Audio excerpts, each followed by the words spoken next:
for Dad's birthday? Click. Ooh, Janice's retirement party? Click. Outfit for my girl's wedding? Click. With TDC Airbox, you click, we ship. Register for your free U.S. mailbox today and shop all your favorite stores online. Enjoy the convenience, free consolidation up to £10, competitive rates, free package tracking account with live notifications, free delivery, and of course, excellent customer service. Visit our website at tdcairbox.com and register today. For more information, visit our offices at the C.A. Paul Industrial Site in St Kitts and Penny's Industrial Site in Nevis. Follow us on social media at TDC Airbox. TDC Airbox. You click, we ship. Terms and conditions apply.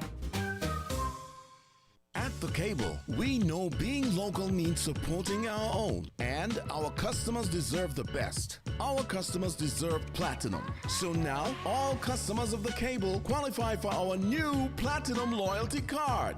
An elite MasterCard experience that lets you support your own like never before. Instantly send money to any Platinum Loyalty member at home or around the world. Shop online or in person anywhere MasterCard is accepted. Save with no interest and 0 annual fees. And the best part? If you're a Cable customer, you are already pre-approved. Just visit the Cable building in Bastere or sign up online at www.thecable.net. Get your Platinum Loyalty Card today because you deserve platinum. Terms and conditions apply.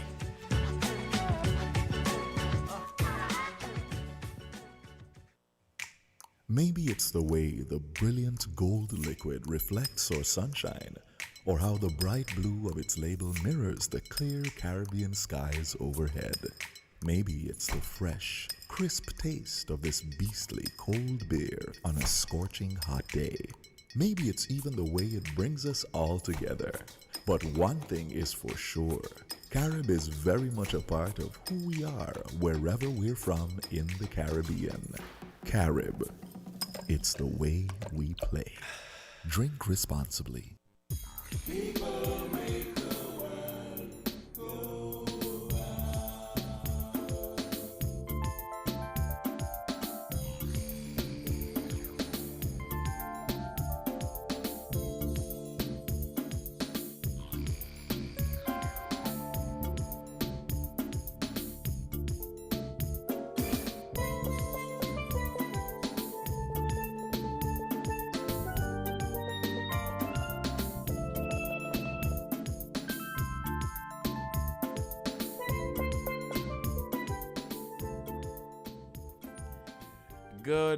Good morning, and welcome to another edition of Inside the News for Saturday, February 20th, 2021.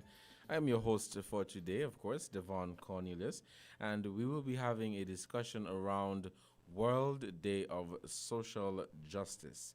World Day of Social Justice, which is celebrated annually on February 20th. And we will be inviting later on in the program Ms. Naima Hazel to be a part of this discussion. So the theme for World Day of Social Justice is a call for social justice in the digital economy. This theme is quite different, and just allow me to explain it to you. So the digital economy is transforming the world of work. Over the past decade, expansion in broadband connectivity, cloud computing, and data have led to the proliferation of digital platforms, which have penetrated several sectors of the economy and societies. Since early 2020, the consequences of the COVID-19 pandemic have led to remote working arrangements and allowed for the continuation of many business activities, further reinforcing the growth and impact of the digital economy.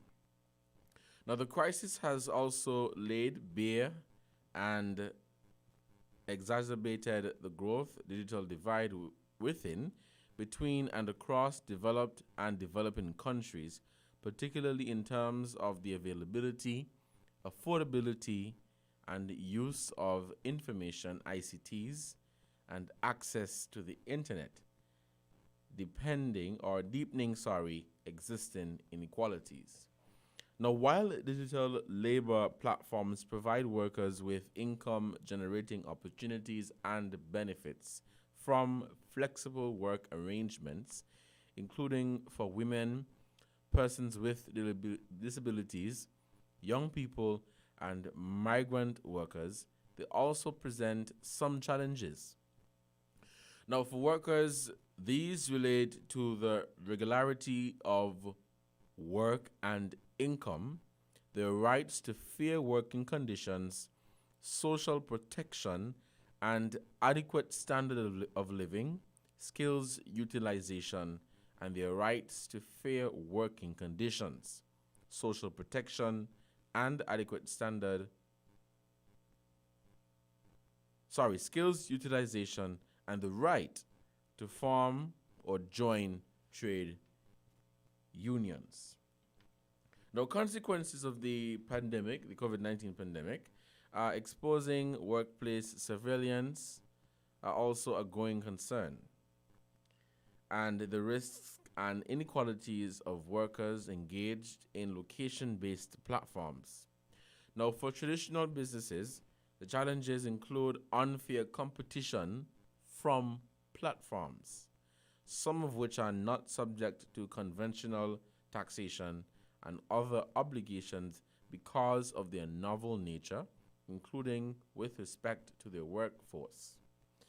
Another challenge for traditional businesses is the amount of funding required to continuously adapt to digital transformations, especially for small and medium enterprises, and inadequate availability of reliable digital infrastructure in the global south. Now, the COVID-19 pandemic saw a number of businesses transitioning or transferring to more sort of an online platform where employees will now have to work from home. Employees were forced to work from home and forced to adapt to the drastic changes brought on by the pandemic. However, you have the bigger businesses and you have those small businesses that are probably just starting and trying to get on their feet. And for those businesses that were suffering or experiencing financial difficulties prior to COVID-19, the pandemic was basically the icing on the cake. And so a number of small businesses had to either close their doors or make some drastic changes to business operations.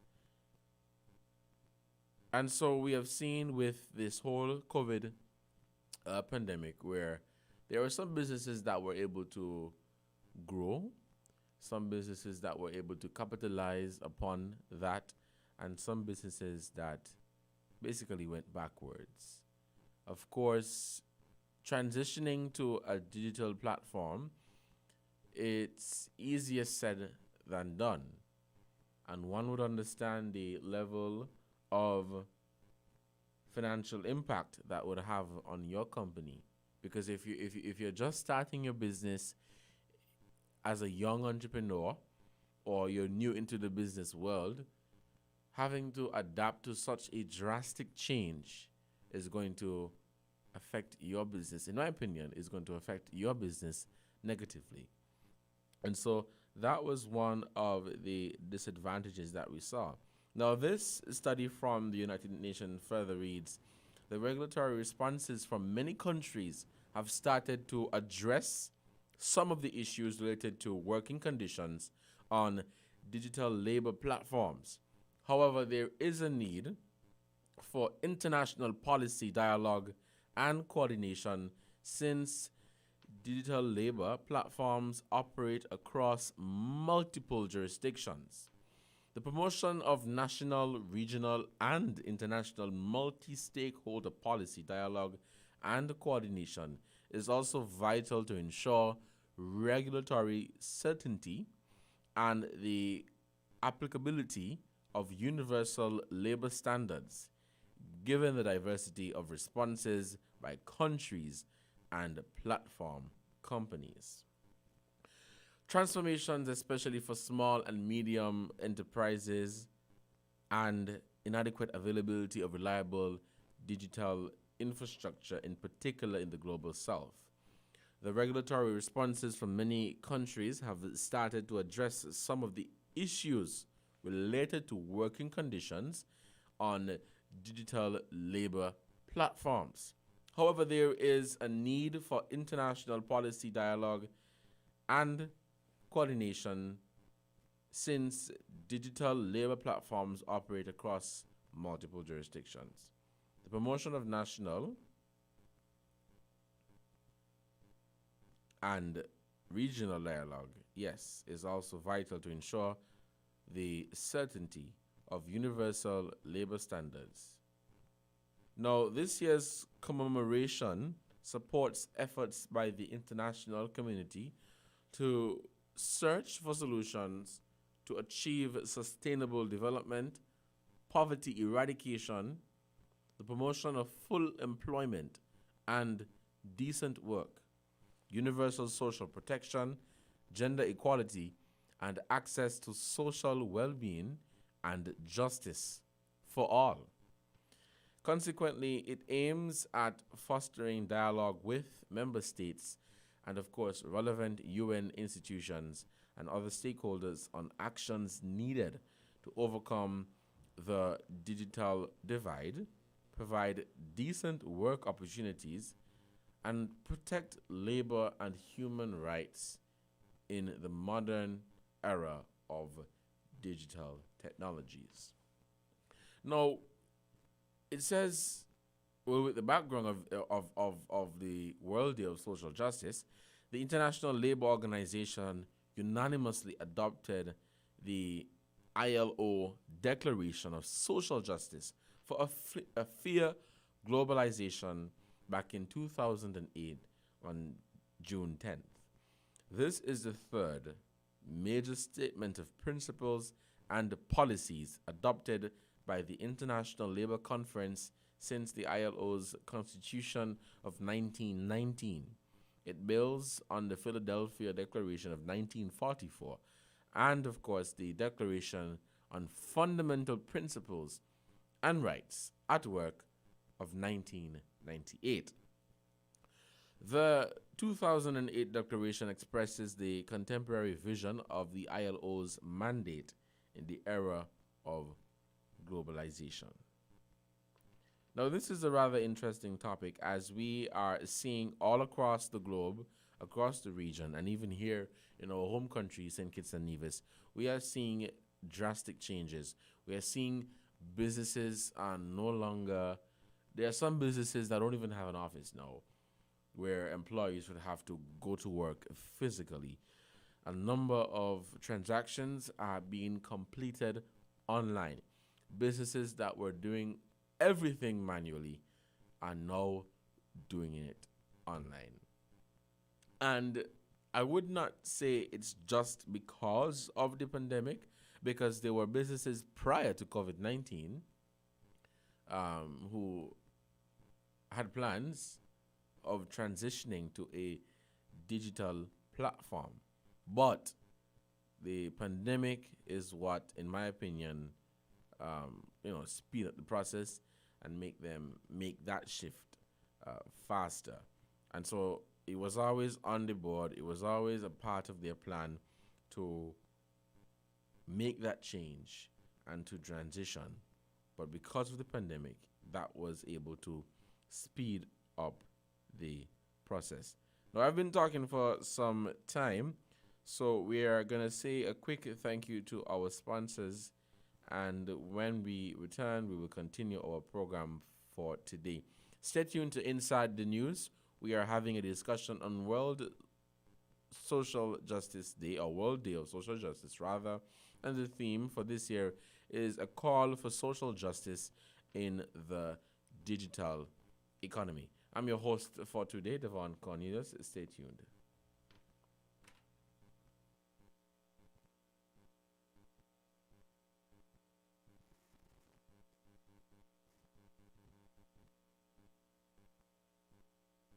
cable. We know being local means supporting our own, and our customers deserve the best. Our customers deserve platinum. So now, all customers of the cable qualify for our new Platinum Loyalty Card. An elite MasterCard experience that lets you support your own like never before. Instantly send money to any Platinum Loyalty member at home or around the world. Shop online or in person anywhere MasterCard is accepted. Save with no interest and zero annual fees. And the best part? If you're a cable customer, you are already pre-approved. Just visit the cable building in Basse-Terre or sign up online at www.thecable.net. Get your Platinum Loyalty Card today because you deserve platinum. Terms and conditions apply.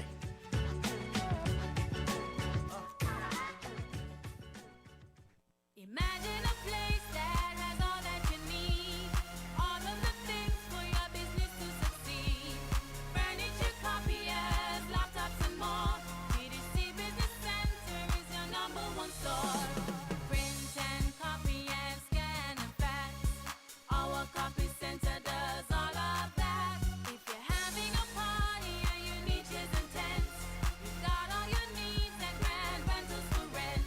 The TDC Business Center has everything your business needs. Superior copy and printing services, business equipment and furniture, and a wide array of renting materials for all occasions. TDC Business Center, providing solutions that work. Maybe it's the way the brilliant gold liquid reflects our sunshine, or how the bright blue of its label mirrors the clear Caribbean skies overhead. Maybe it's the fresh, crisp taste of this beastly cold beer on a scorching hot day. Maybe it's even the way it brings us all together. But one thing is for sure, Carib is very much a part of who we are wherever we're from in the Caribbean. Carib, it's the way we play. Drink responsibly. People make the world go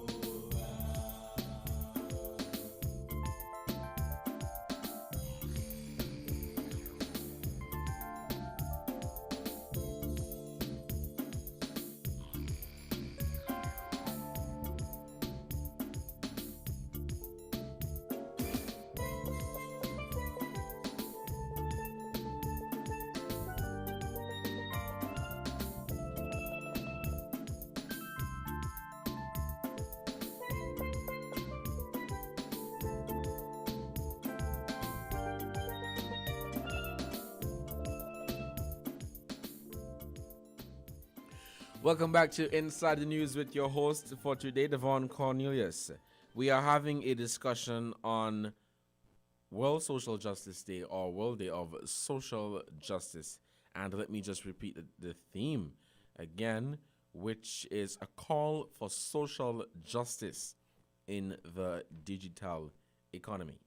A call for social justice in the digital economy. I forgot to say welcome to our viewers and the listeners via the different platforms on social media, via Facebook. Good morning to all of you who have tuned in via Facebook, as well as those of you who have tuned in via YouTube, and of course listening via our website. And let me just give out the WhatsApp number again, which is 662-2204. 662-2204. So you can be a part of the discussion if you don't have access to Facebook, or if you don't have access to YouTube or any of those social media platforms. But of course, I know most people have WhatsApp. If you don't have WhatsApp, then most people have WhatsApp. So you can shoot us a WhatsApp via our number at 662-2204. 662-2204. And of course, if you're listening for the first time, or the first time in a long time and you forgot, the numbers to call are 466-0989, 762-0989, and 662-0989. You are listening to Inside the News on WINN FM 98.9, and I am your host for today, and we are having a discussion on World Day of Social Justice. World Day of Social Justice. And as I mentioned before, the theme for this year, in my opinion, is rather different. It is not something that most of us were looking to. When you hear of social justice, you think of something completely different to the digital economy. When I hear of social justice, I think of something completely different. When I saw the theme for this year, I was a bit I was shocked, like, okay, digital economy. Wow, this is different. This is not the usual topic. But this has changed. I mean, we're in COVID-19. We are experiencing a number of changes happening around us in businesses and different facets of life and different sectors of the community. And so I think that is why they decided to choose this theme. And if I may, I think it is fitting. I think the theme is fitting because of what we are experiencing right now. There are a number of small businesses and businesses that don't have access to, resources, whether it be human resource or financial resources, to make that shift. Yes, I said human resource because you would need qualified individuals to get you to that point or to get you through a smooth digital transformation and for your business to continue to thrive and foster and grow in this very, very challenging environment. As I've said before, there were some businesses that they made it and they did well. They did well. When the pandemic began, most of us thought that it was the end of the world and all businesses would fail and things wouldn't go normal. Everything would crash. But that was different because, yes, there were some businesses that failed because they were very hesitant to make that transformation to the digital economy or to make that digital transformation. They were very hesitant to do so. There are some businesses today that are still experiencing some major challenges because they are afraid to make that bold step. Or I wouldn't even say bold step because most businesses are doing it. But there are so many businesses, that are afraid to make that bold step.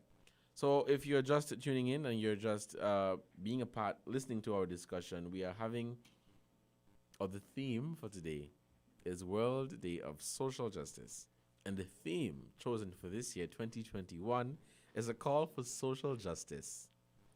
A call for social justice in the digital economy. I have here with me my guest. Hello, good morning. But I want Naima to say, well, everybody know who Naima is.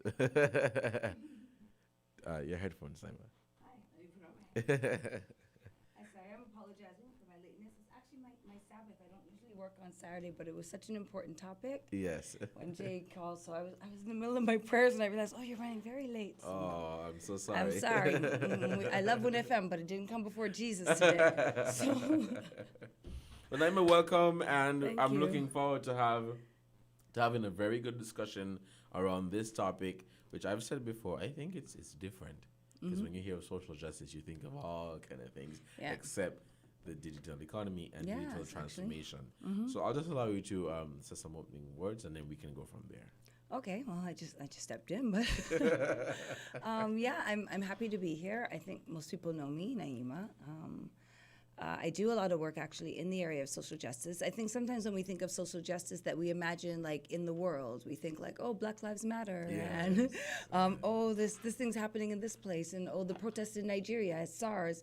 But we actually don't think about social justice, I think, on a local and a regional level. I think because we think that social justice is like fighting for your rights all the time. Right. Right. We don't think that it's about evening out disparity.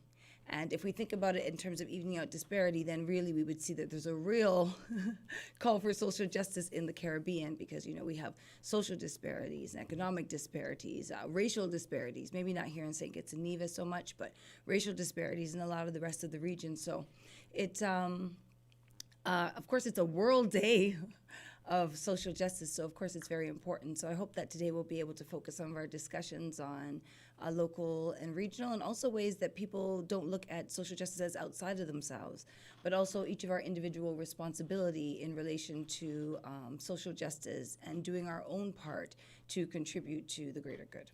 Thank you so much, Naima. Now, some persons may not know what the meaning of social justice is, unfortunately. So what do we mean by social justice? It is fair and equal in terms of the distinction or distribution, of wealth, opportunities, let me stress opportunities, and privileges within a society. Now, where does St. Kitts and Nevis stand in that regard?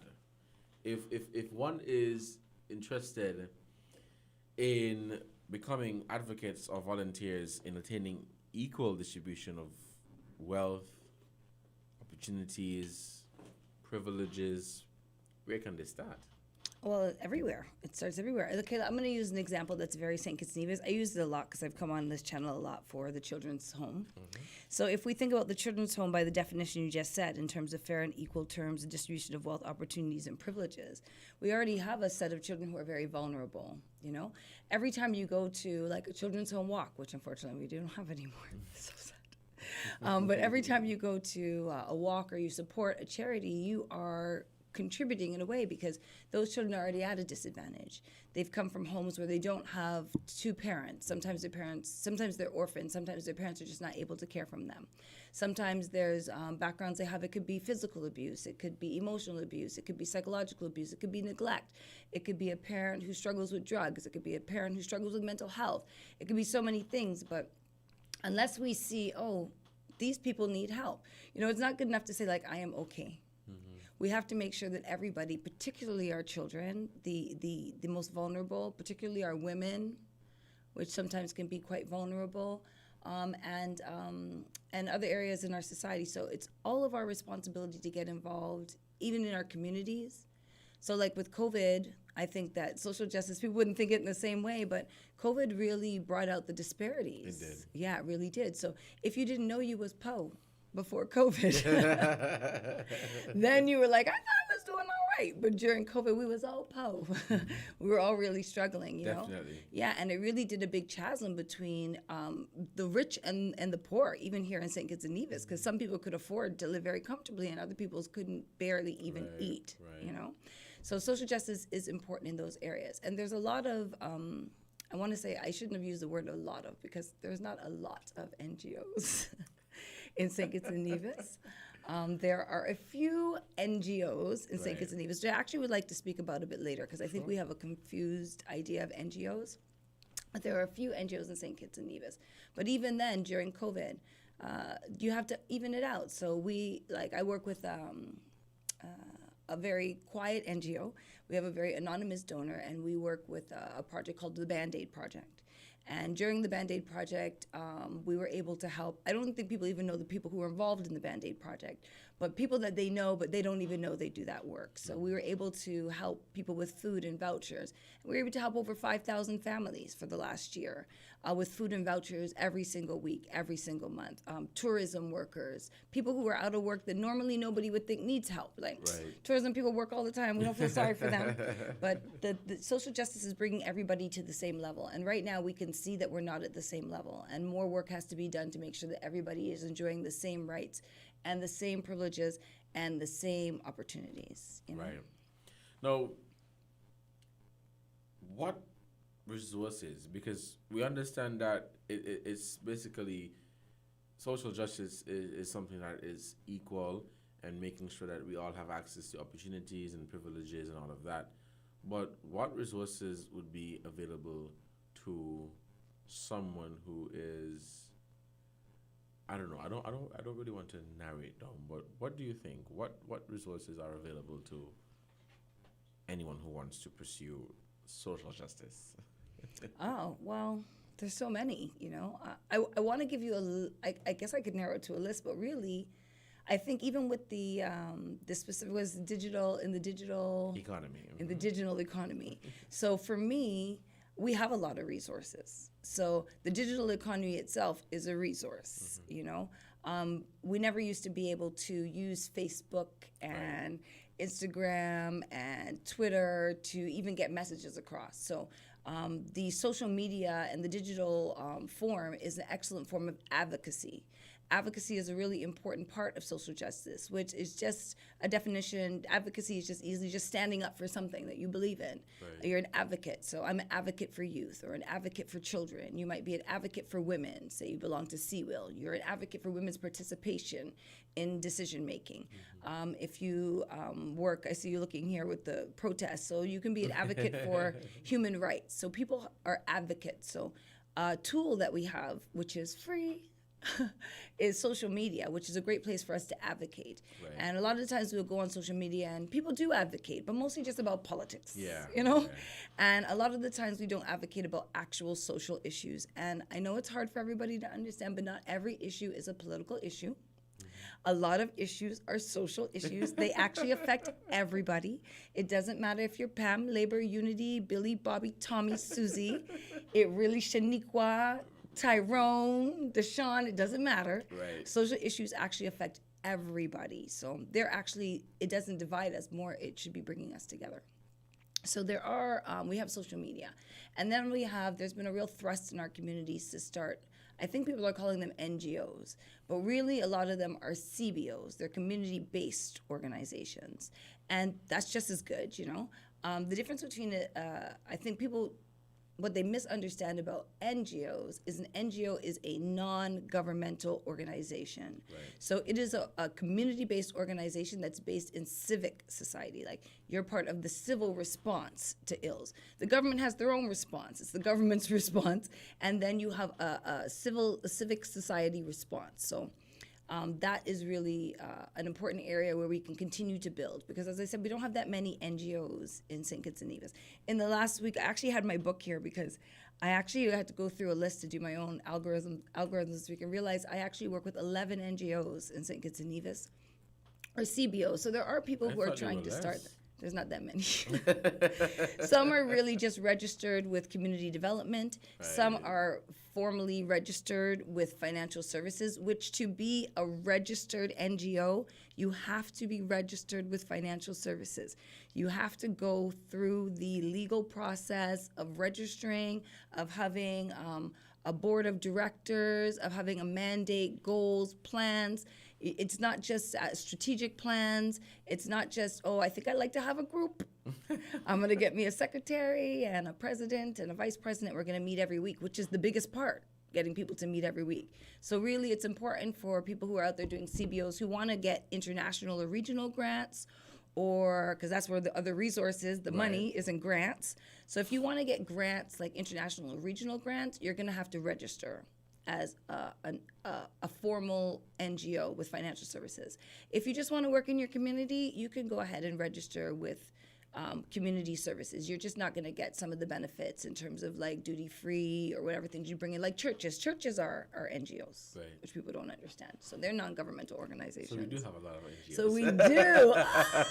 You're so smart. So we do have a fair amount of NGOs if we think about our churches. But not every church registers as an NGO officially. Right. So like I know Pastor Connor very well. I know Pastor Connor has his church registered as an NGO, and Pastor Connor uses every resource. He goes out there, and I hope I'm not putting out his tea, but he goes out there and he tries to he goes for his grants, he applies, he writes his things, and he makes sure that those things are in his church, and then that way you're addressing social justice in your church. So, you know, I think it's important that we work as advocates. So we have our social media, we have our community-based organizations, and we also have our NGOs. But also, there's other ways. So, like, for example, the Advancement of Children Foundation, we're a grant-making organization. So if you have a community-based group, you can apply to groups like the Advancement of Children Foundation for funding. And we will help you to build the capacity of your group. So we'll help you to look at what is the purpose of your group. What are you actually trying to do here? Right. Because a lot of times we're running around being very busy. We're doing the work of the social justice, but at the end of the day, you don't have any outcomes. You know, There's no end result. no end result. So we have a lot of tools. We've got grant making organizations. Our corporate sponsorship in St. Kitts is unique because, to be fair, our corporate sponsors really take up a lot of the brunt of our civil society woes in terms of financing. So, we count on, as a community group, I'm going to just apply to TDC, or I'm going to apply to Flow, or I'm going to apply. But when TDC and Flow and everybody's letting people go, and they don't have any money, then we have to start to be more creative. So there's other avenues that we start to use also to build our resources. But I know you're going to come back to me with it. And then later I'll talk to you a little bit more about social enterprise. Great. Yeah. So the topic, it speaks to digital economy. Social justice, of course. Yes. But digital economy, how would we achieve social justice? Okay, well, what do you think is a social justice issue in St. Kitts? That's a very interesting question. We have a number of social justice issues, and it is, in my opinion, even difficult to narrow down to say, okay, this one is bigger than that one, this one is bigger than that one. But social justice issue that we face in St. Kitts and Nevis, in my opinion, is, well, I don't think this one is related to the digital economy, Take it anyway. but a problem in our society or in our communities where access to education, and it may sound weird, like access to education, we have schools, access to education, there's the internet. But I guess it ties into the digital economy. Not many persons would have access to the internet. However, we saw the recent launch of the Community Wi-Fi Initiative, where the community centers in St. Kitts have been equipped with free Wi-Fi. Okay. But you can't catch Wi-Fi in your hand. You can't. You need a device, whether it's your phone, a tablet, a laptop, something to go and have the Wi-Fi. But it's access to quality education.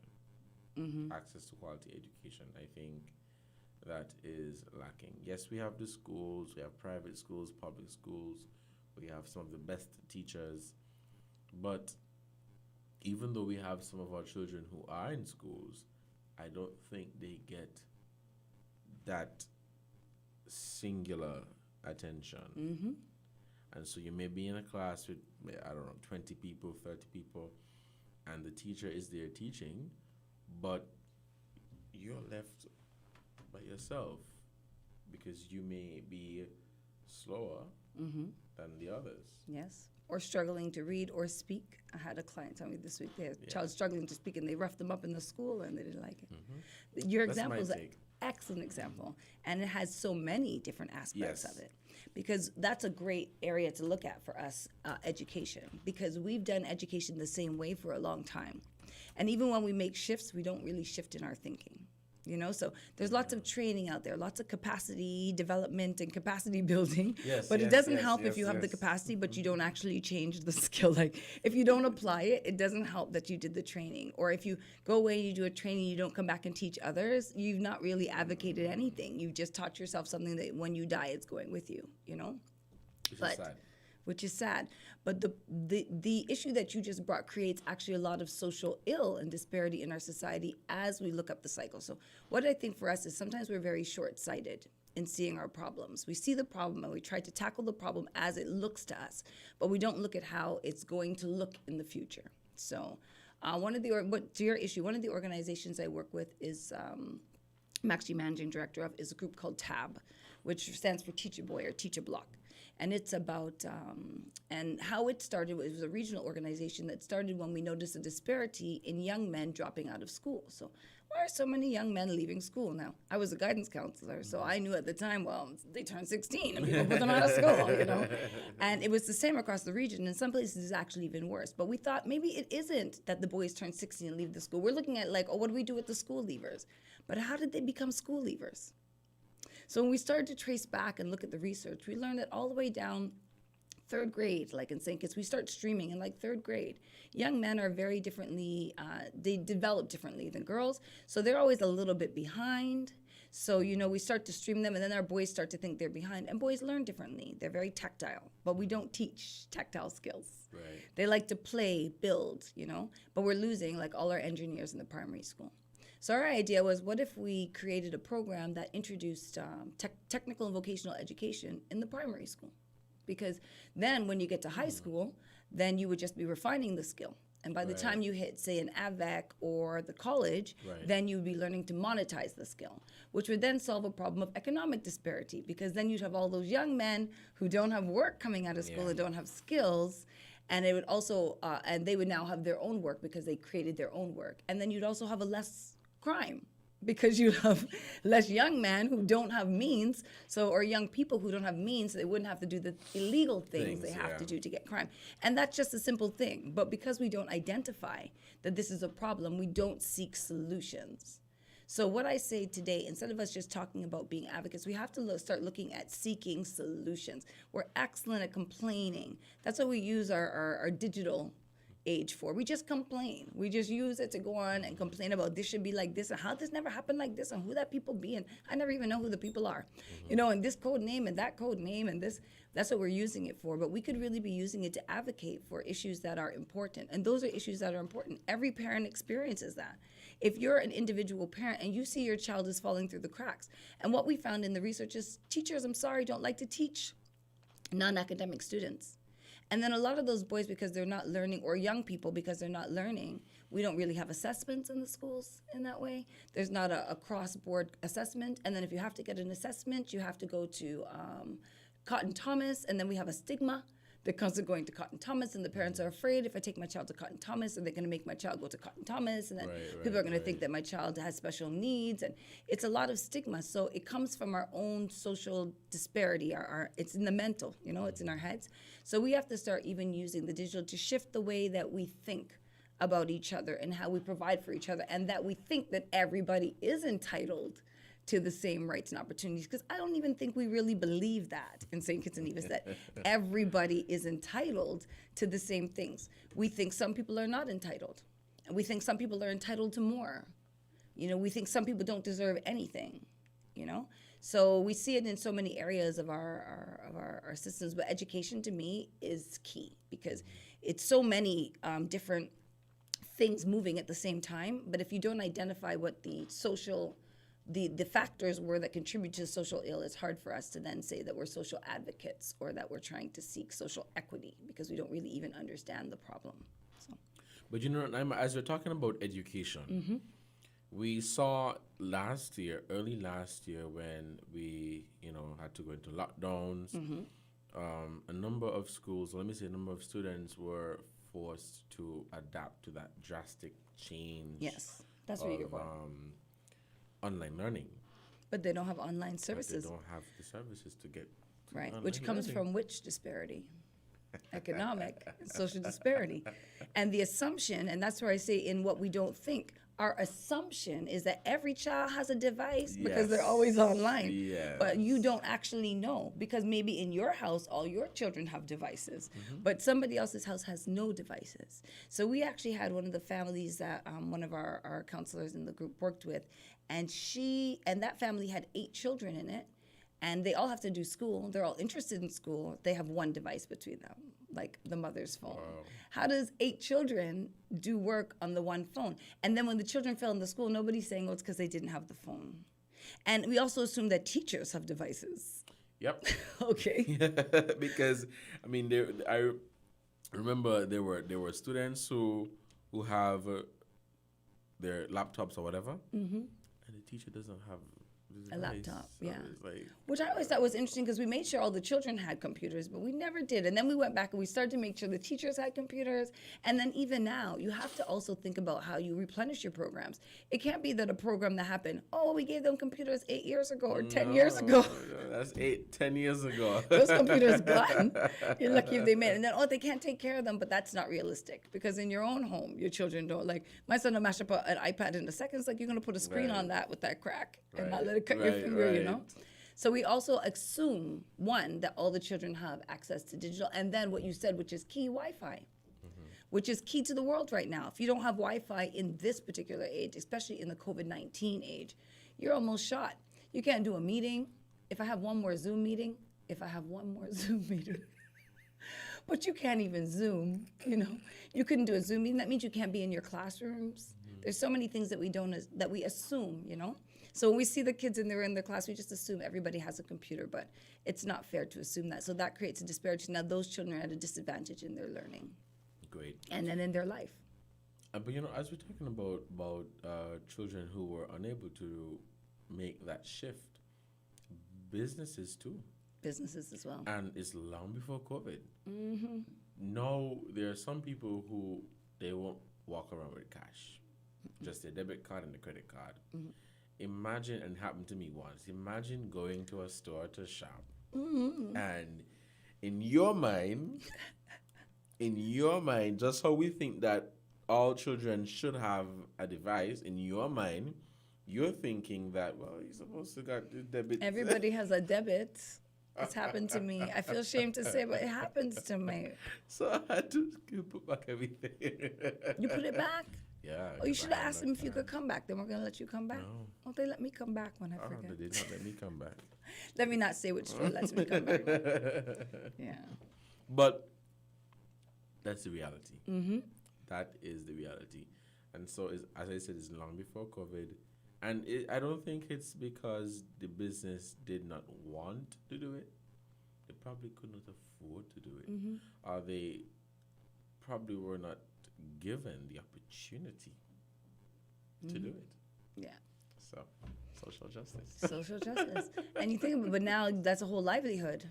And all the people who work for the business, they also suffer because that's the business's livelihood. And now everybody has to jump and get online quickly, and a lot of them don't have the capability. But I think that also brings together the youth and the, I'd like to say the young people and the older people, the more mature and the youth, because the young people know a lot about the technology, and a lot of the young people out there are unemployed. So when you're looking to address now unemployment, because right now we have a lot of unemployed people, and you've got a small business and you really can't afford too much for your social media, but you can hire one of these young people to do your social media because they know and you do not know. And that bridges the gap that we have, which is another disparity we have, which is age. That's a big disparity in our culture. People don't identify it. We identify gender, or the man versus the women, and this, But the not politics, age. but never age. So it's important that we also come together in those ways, because the young people know a lot about the technology, and the old people have the technology and don't know anything about it. So this is also an opportunity for us to come together around that and to create work for people, not even just young people, but create work for people out there who need help starting up their businesses and getting them online, and that benefits everybody. But it's hard to get a business online. It's hard. It could be a bit of a struggle. Yeah, it could be a bit of a struggle if you're not accustomed. Whereas some young people be like, what do you mean? You're just a ting-ting and a ting-ting and a ting-ting. But, you know, the question is, how do they exist and compete? Like small businesses, how do they exist and compete? Well, you know, I actually think small businesses do okay in St. Kitts. I think that we use actually some pretty old school digital technology. Like, we really use our WhatsApp a lot.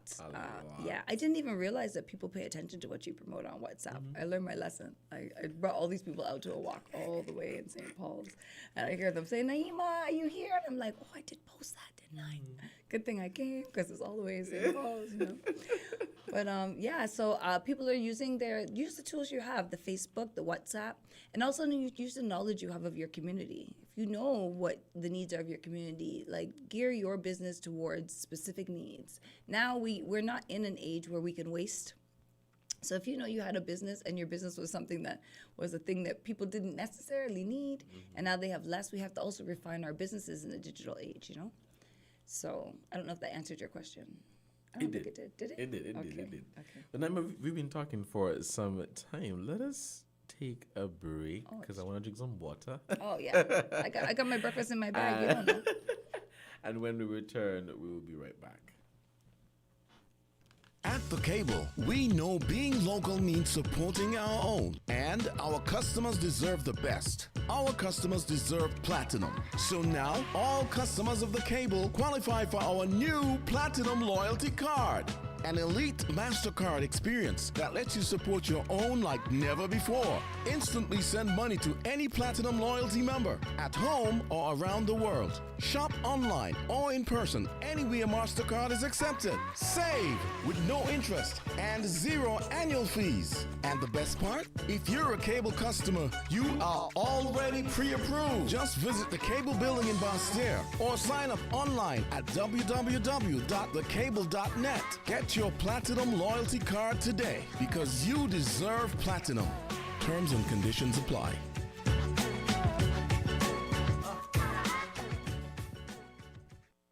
Buying your medication is easy with City Drug Store's curbside pickup. WhatsApp our certified pharmacist at 662-8769 with your requests.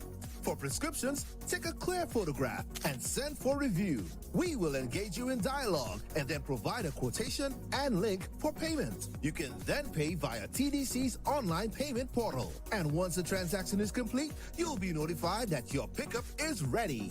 Yes, it's that easy. Send your WhatsApp message to 662-8769 to order your medications today with City Drug Store's curbside pickup service.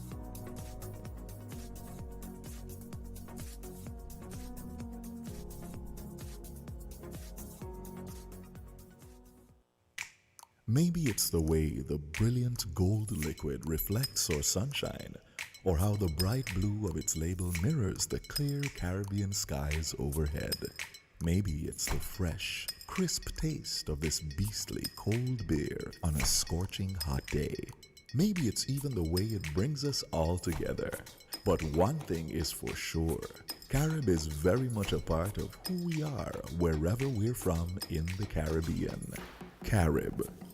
It's the way we play. Drink responsibly.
Welcome back to Inside the News. I am your host, Devon Cornelius, and I'm here with Naima. We're talking about World Day of Social Justice, and the theme is centered around the digital economy.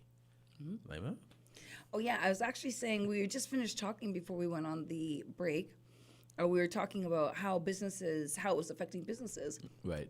And then I heard the TDC ad, and I was saying, see, and it didn't say go online. Remember TDC used to have that website nobody went on? Nobody went on that. I'm sorry, TDC. No disrespect to TDC. It's just people don't usually go on websites. Right, you know, it's not really a common thing in the digital age. But now they're using WhatsApp. If you need your order from City Drugstore, make your order by WhatsApp, and then you can just come pick it up. See, so we do have actually the tools. So we just have to be a bit more creative in how we see and manage our resources. And see which things are already out there and use the tools that are available to us. And not just be like, oh, I can't get it done because it's COVID. You can get it done. Look at what people's needs are now. That's somebody's needs.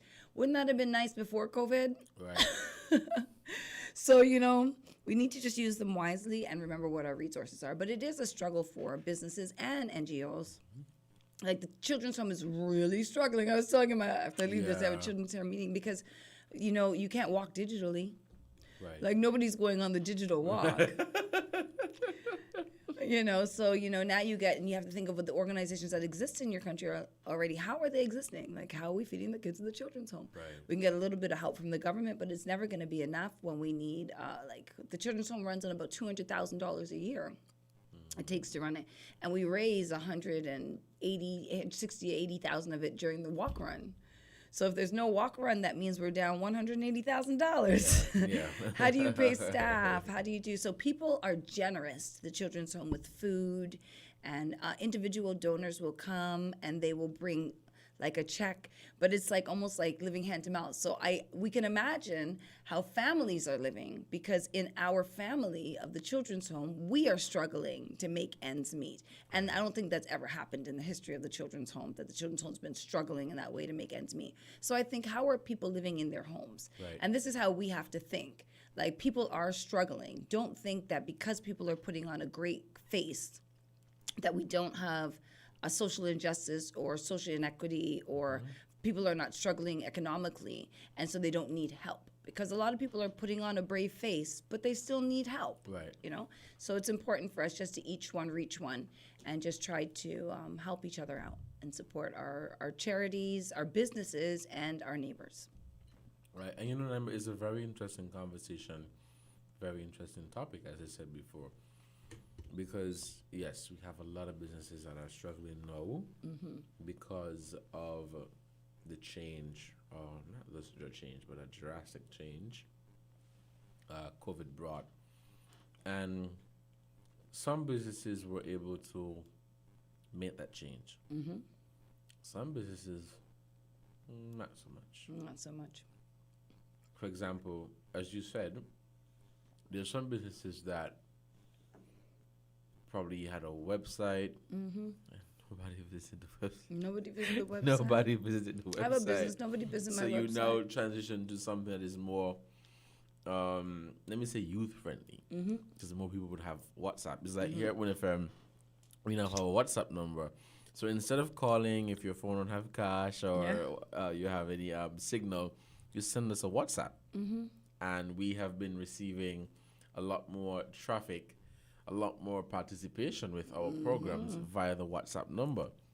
And so you have to change and adapt to that change in order to exist and compete. If you don't change, or if you're afraid of change, not the political change, but if you're afraid of change, then I think you'll be left behind. Yeah, I'm actually glad you brought up WINN FM, because you're a little younger than I am, Devon. But I actually remember when WINN FM started. And when WINN FM started, it was actually really kind of it really kind of promoted more social issues, So, like, I don't want to call up Mr. Backus's age, but I've known Mr. Backus since I was in my teens. And Mr. Backus, he's, a very well-known journalist from across the reach. Everybody knows Mr. Backus, So coming out of Guyana, he had a lot of experience. But because he was coming out of Guyana, he was exposed to social issues. We were here living in St. Kitts, just chilling. Nothing really bothers us. And WINN FM really almost started that, bringing out a lot of regional news, so then we could see what was going on throughout the region, and also talking a lot about our social issues, I know now the radio stations are getting to a lot of political issues because that's what the people want to talk about. But for me, if the people wanted to talk about social issues, then our stations would speak more about social issues, and that would be another resource that would be using our media in the digital age. So that's another thing that we have, our media. We don't always have to talk about politics, people. Sometimes we can talk about how social issues don't relate to what the government is or isn't doing. Right. And also, even with your NGOs, find ways to find solutions. Maybe somebody on the government's listening one day and they say, oh, that sounds like a good program. We have some people here that need some help. What does that program do? Or we say, oh, there's somebody's on the show doing something for government, and NGO's like, oh, well, we have a program that helps with that. But, it's not, let me be clear, NGOs' roles are not to do the government's work. Right. It is not.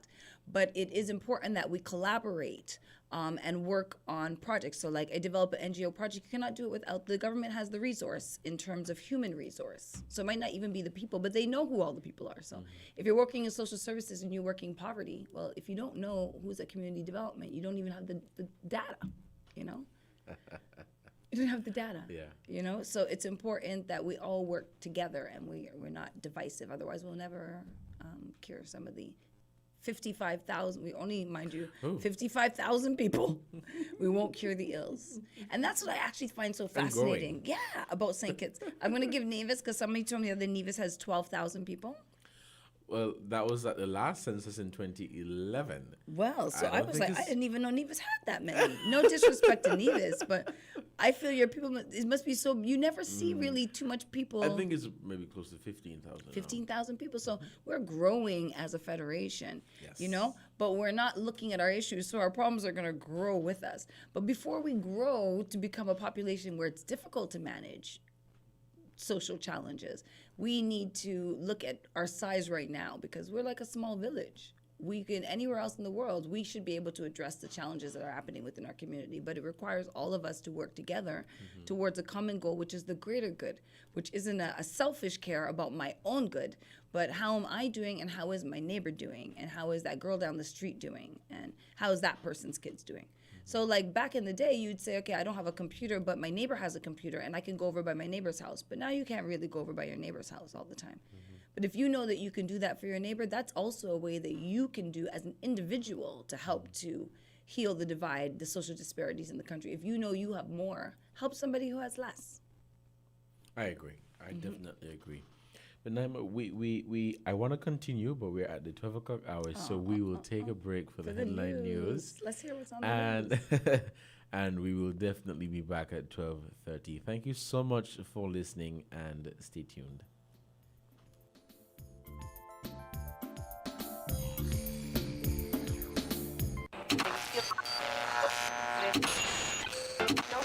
You found the sound. 98.9. WINN FM.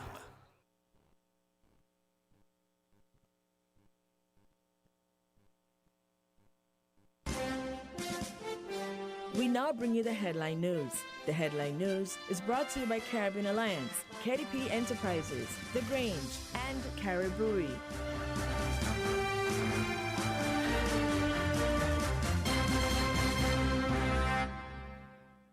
Did you know that the Grange Healthcare Facility is the first purpose-built non-governmental healthcare organization on St. Kitts, offering 24-hour nursing, therapeutic, and residential care for older adults? It's situated at Otley, 7 miles east of Vastair in beautifully landscaped surroundings. The Grange has a team of highly trained professionals and provides care that's rated as being comparable with UK and North American standards. The Grange offers varied accommodation to suit your individual needs, and our all-inclusive packages make the cost of care per hour the most competitive on the island. Services include convalescent care for all ages, daycare facilities for older adults, rehabilitation services, and training and continuing education for healthcare providers. For more information, call 466-5525 or 465-8020, fax 466-8221, or email thegrangehealth@gmail.com, or visit our website at www.grangehealthcarefacility.com. Maybe it's the way the brilliant gold liquid reflects or sunshine, or how the bright blue of its label mirrors the clear Caribbean skies overhead. Maybe it's the fresh, crisp taste of this beastly cold beer on a scorching hot day. Maybe it's even the way it brings us all together. But one thing is for sure, Carib is very much a part of who we are wherever we're from in the Caribbean. Carib, it's the way we play. Drink responsibly. We are faced with tough decisions every day, but choosing the right home or motor insurance shouldn't be one. You need fast claim settlement from a company that's been rooted for over 31 years. And don't forget the A Excellent rating by AM Best. Make the intelligent choice. Caribbean Alliance Insurance. Reliable insurance that you can count on. Get a quote today for your home, motor, contents, and liability insurance needs, and make the intelligent choice. Caribbean Alliance. Tomorrow secured. Local agents, DeLeo Walwyn & Co. Limited. Telephone 465-2631 or 469-5303 for the Nevis office. Shipping your cargo shouldn't be a hassle. It can be as easy as a single call to Amerijet International, your worldwide cargo transportation solution. We provide all the services you need to ship your goods anywhere in the world. Whether your shipment is fresh, frozen, large or small, alive or hazardous, you can count on Amerijet to deliver it safe and sound. Amerijet International, by land, sea or air. We get it there.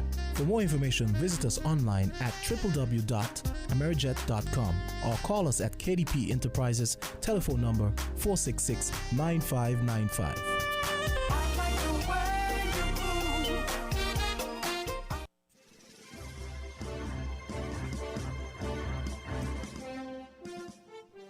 With the WIN Headline News, I am Kevon Brown. Making the headlines, what is social justice in the context of the digital economy and COVID-19? In St. Lucia, former Tourism Minister Lorne Theophilus criticizes the current administration's decision to keep the borders open despite the increased risk of COVID-19 spread. Internationally, G7 leaders urged to boost COVAX support and focus on COVID recovery. Now, the details.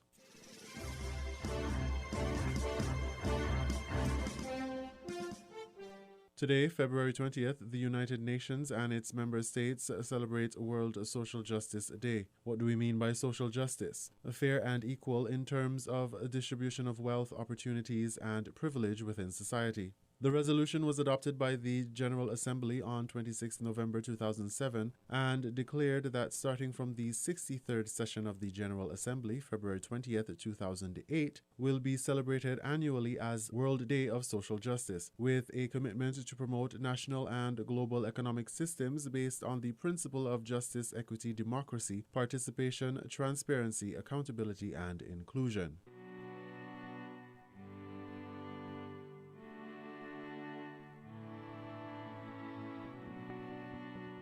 We live in a world where people face barriers to education, employment, health, justice, and culture just because of the color of their skin. Where people are discriminated against, excluded, stigmatized, attacked, or even murdered. Just because of where they come from, what they look like, or what they believe in. No more. No more. No more. But this doesn't have to be the case. You, me, us, we can create the change that we want. By defending quality education for all, we can combat the root causes of deadly stereotypes and prejudices. By developing historical knowledge and critical thinking, we can improve our understanding of the past. By encouraging cultural diversity, especially at the local level, we can build societies that are more respectful of others. By empowering the younger generation, we can help them shape the world to come. So, stop watching from the sideline. Read, observe, learn, and listen. we must hold ourselves accountable. We must hold our societies accountable. We are all one humanity. Keep quiet is not an option. Is not an option. Di lo que piensas. Speak up. Speak up. Take action. Take action. Take action.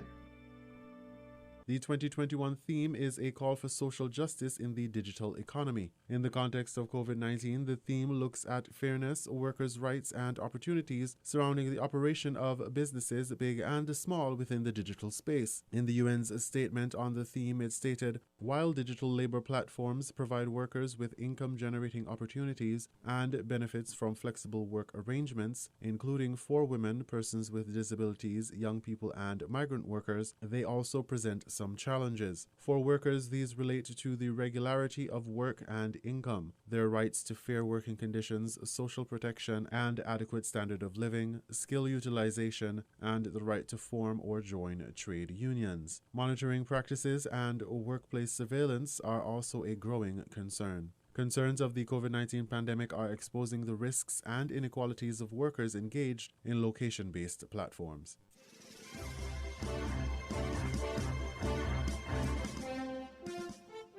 In St. Lucia, former Tourism Minister Lauren Theophilus criticizes the current administration's decision to keep the borders open despite the increased risk of COVID-19 spread. This report from HTS St. Lucia. Former Tourism Minister Lauren Theophilus says the island cannot contain the COVID-19 situation with its borders open. The government opted to leave the borders open for citizens who depend on tourism and its related services for their livelihoods. But Theophilus thinks that the authorities should have taken another route. He believes they should have allowed certain businesses to open while keeping the borders closed. It has to be taken in hand, and I don't believe it can be taken in hand with our borders remaining open in the way that they are. So to get matters in all other countries, significant countries are taking the measures that they need to. Close your borders. Handle what we need to handle within the state. Get this pandemic under control. And at the same time, allowing certain business activity to continue. Theophilus says authorities should also provide support to private entities to help keep the local economy going. The very same thing that you're saying about opening the sector to tourism, for example, so that it can keep people employed. Okay, why do you shut down the business community? Because the same set of people who you need to keep employed at the same time. So balance it properly. So if you're going to, for one sector, do this, think about the other sectors as well, And, as I keep on saying, it is time for us to go back. Let us ensure that our social programs are in place for those people who are adversely affected. And at the same time, government needs to put its head down and look at relief that they can give, especially to the private sector, because the government cannot expand at this stage, but the private sector can keep economic flow going. And what does the former tourism minister think of the government's handling of the COVID-19 pandemic thus far? It's easy for you to sit down and criticize from the outside and say good or bad. I will not say it was a good or bad. I would just say that the Labour Party would have handled it differently. A government in power sometimes makes the best decisions that they could. Some of them are right or wrong. But it does not necessarily benefit a government at any stage to hold slavishly to one plan if that plan is not working. It's time to get to the drawing board and probably rethink and reshape and redo. Commercial activity resumed on Wednesday after a brief shutdown of non-essential services. Theophilus says that while he cannot blame the government for reopening, it should, however, try to strike a balance between economic and health needs. Gina Filippi, HCS News Force.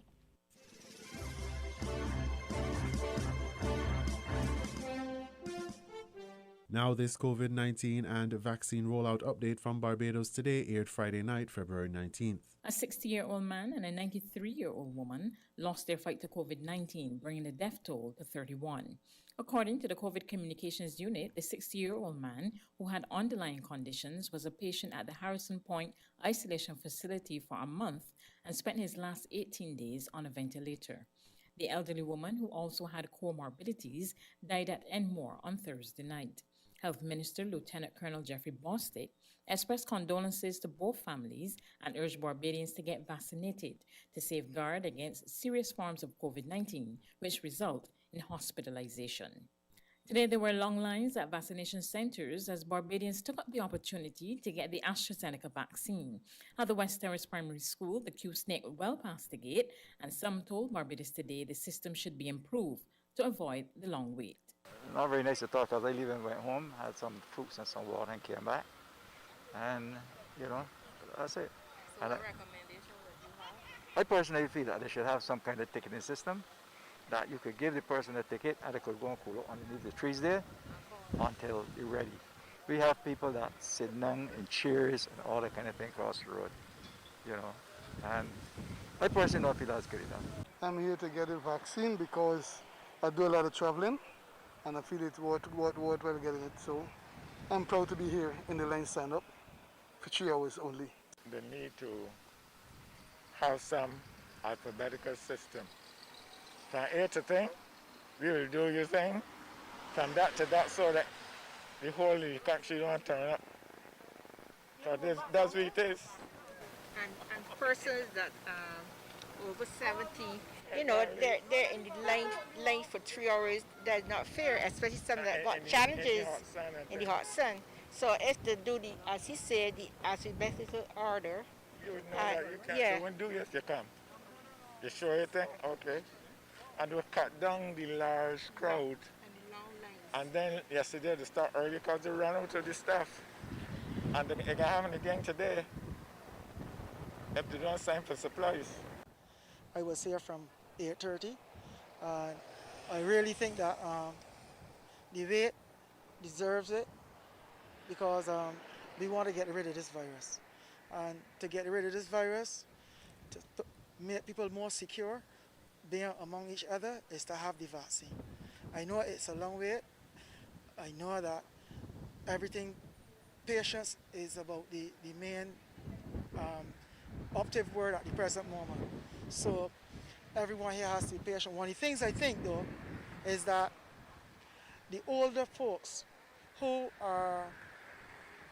have ailments, diabetes, high blood pressure, stuff like that, I believe that someone from the inside, I don't know if it can happen, should be seeking out, looking, a nurse could pass and see these people and pull them out the line and let them be inside first. However, co-coordinator of the National COVID-19 Vaccination Campaign, Major David Clark, told Barbados Today some people have been turning up at centres without appointments and this slowed down the process.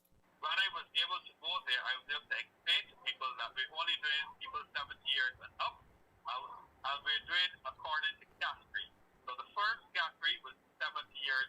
Well, the first category was frontline workers. Next category was 70 years and up. The next category is people with chronic non-communicable diseases who are approved by the medical committee from 18 to 69. And so we're vaccinating people by category. But lots of people have been jumping the gun. And so when you register, if you notice that the two things that came up for registration, one says 70 years and older, and the other one says 18 to 69 with chronic non-communicable diseases.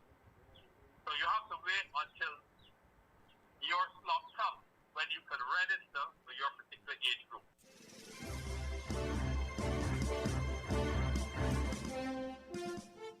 We now bring you these international reports.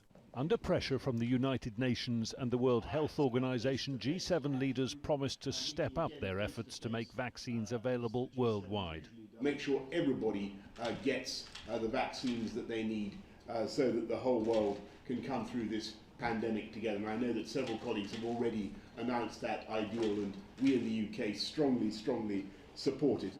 Ahead of the virtual meeting chaired by Britain's Prime Minister, the UN said just 10 countries accounted for 3/4 of the entire global vaccine rollout, while 130 countries haven't received a single dose.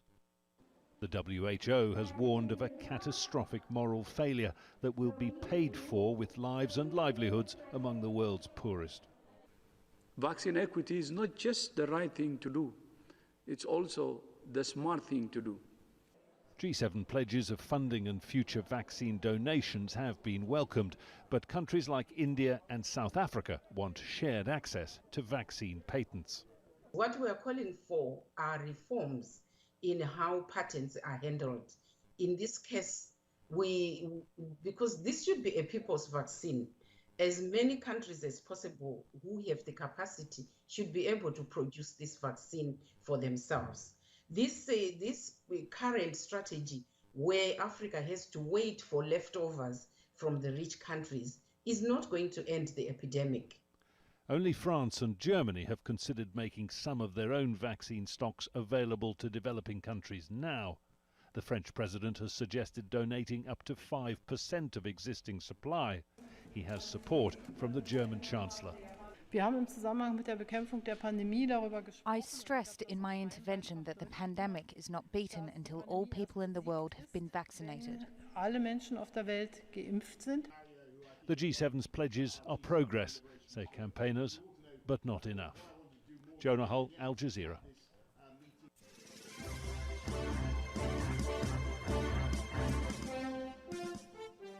Pushing reset on the past 4 years, U.S. President Joe Biden addressed 2 global conferences with world leaders on Friday, but delivered one clear message: forget the America First policies of his predecessor. America is back. The transatlantic alliance is back. I know the past few years have strained and tested our transatlantic relationship, but the United States is determined to re-engage with Europe. Biden made clear he believes solutions to global threats must be collaborative. During the virtual gathering of the G7 and later the Munich Security Conference, leaders conferred about shared threats posed by China, Iran, and Russia.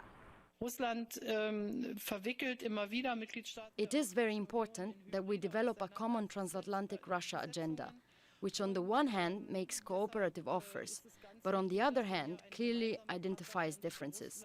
And I can only agree with the American president on the question of what makes a strong European Union. Unfortunately, Russia is not working on this at the moment. On the issue of climate change, Biden underscored he believes the planet faces an existential threat.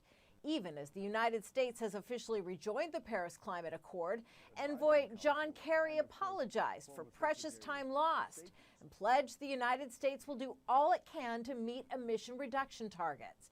He urged others to do the same. What we do or don't do in the coming months and years will make all the difference.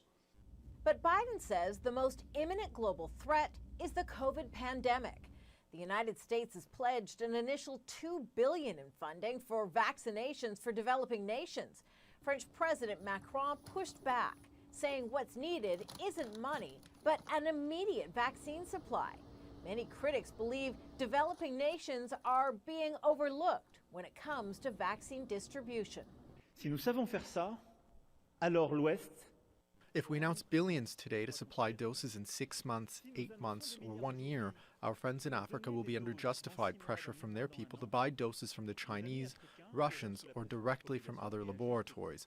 Then the West's strength of Europeans or Americans will be a concept and not a reality.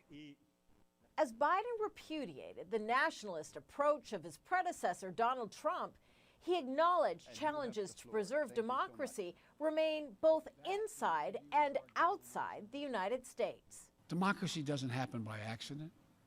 We have to defend it, fight for it, strengthen it, renew it. We have to prove that our model isn't a relic of history. It's the single best way to revitalize the promise of our future. The global conferences were an opportunity for President Biden to lay out his foreign policy agenda and chart a new course with European leaders, while reassuring them that the era of Trump-style diplomacy has ended. Kimberly Helkett, Al Jazeera, Washington.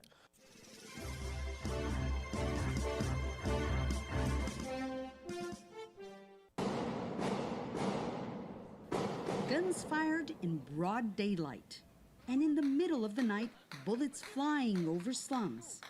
Everyday violence in Rio de Janeiro that's filmed by people on the spot and shared by thousands on Where is the Shootout? The app was created by physics teacher Marcelo Batista and 3 friends. Our aim is to help people avoid being in the wrong place at the wrong time by informing them what parts of the city are dangerous. But President Jair Bolsonaro says the best way of reducing crime in Brazil is to arm more people. He's just taken measures to make weapons and ammunition more widely available in a country that has one of the world's largest number of homicides. It's a promise he made to his voters, but one that has sparked outrage among gun control campaigners. They say Brazil has weak gun control policies, and dismantling them will make violence worse. But it's not only that. It's that also President Bolsonaro is, in a sense, copying a lot of the rhetoric of former President Trump when it comes to incite his more loyal supporters, that in the case of Brazil are also these categories that this decrease benefit: the gun owners, collectors, shooters, hunters, to actually be on his side in case, for example, there is an election fraud in Brazil in 2022. Bolsonaro has been and still is loyal to Trump. He has not condemned the attack by the former U.S. president's supporters on Capitol Hill in January. And many here fear the same could happen in Brazil in 2 years if Bolsonaro is not reelected. They recall Bolsonaro's words at a cabinet meeting last April. Bolsonaro said Brazilians should be armed in order not to be enslaved. He used a political narrative to tell people they should rebel if a mayor or governor decides there should be a lockdown to control the spreading of the coronavirus. Aron Nelly owns a shooting club and imports weapons. He is one of Bolsonaro's supporters who say human rights groups are exaggerating. Is Brazil the country with the highest number of homicides? Probably. But how many of these crimes were committed with legally registered firearms? Do we have a record number of police killings? Maybe. But we also have a record number of dead policemen. If many are killed and many are dead, well, that means it's a war. Nelly says Bolsonaro is only defending people's right to bear arms and protect their property and families. Since Bolsonaro's election 2 years ago, the number of registered weapons has increased by 91%. Marcelo Batista is a teacher in the poor neighborhoods of Rio de Janeiro. He's been a victim of violence and has seen children abandon school to take up arms and follow the local drug lord. The only solution is to invest in education and equal opportunities. While there is inequality, there is no way out except dodging stray bullets. Brazil appears increasingly divided, with no common ground between those who believe guns will reduce violence and those who fear it will put democracy at risk. Monica Yanakiev, Al Jazeera, Rio de Janeiro.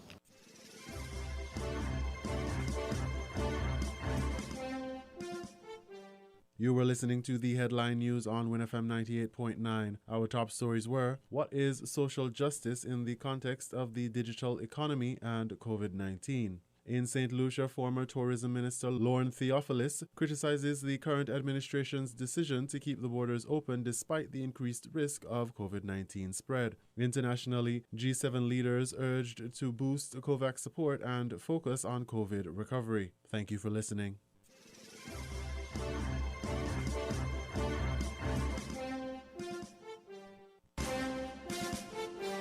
That was the WINN FM Headline News. The Headline News was brought to you by Caribbean Alliance, KDP Enterprises, The Grange, and Carib Brewery.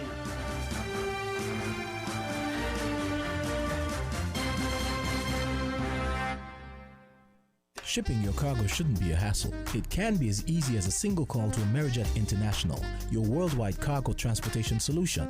We provide all the services you need to ship your goods anywhere in the world. Whether your shipment is fresh, frozen, large or small, alive or hazardous, you can count on Amerijet to deliver it safe and sound. Amerijet International, by land, sea or air. We get it there. For more information, visit us online at www.amerijet.com or call us at KDP Enterprises, telephone number 466-9595.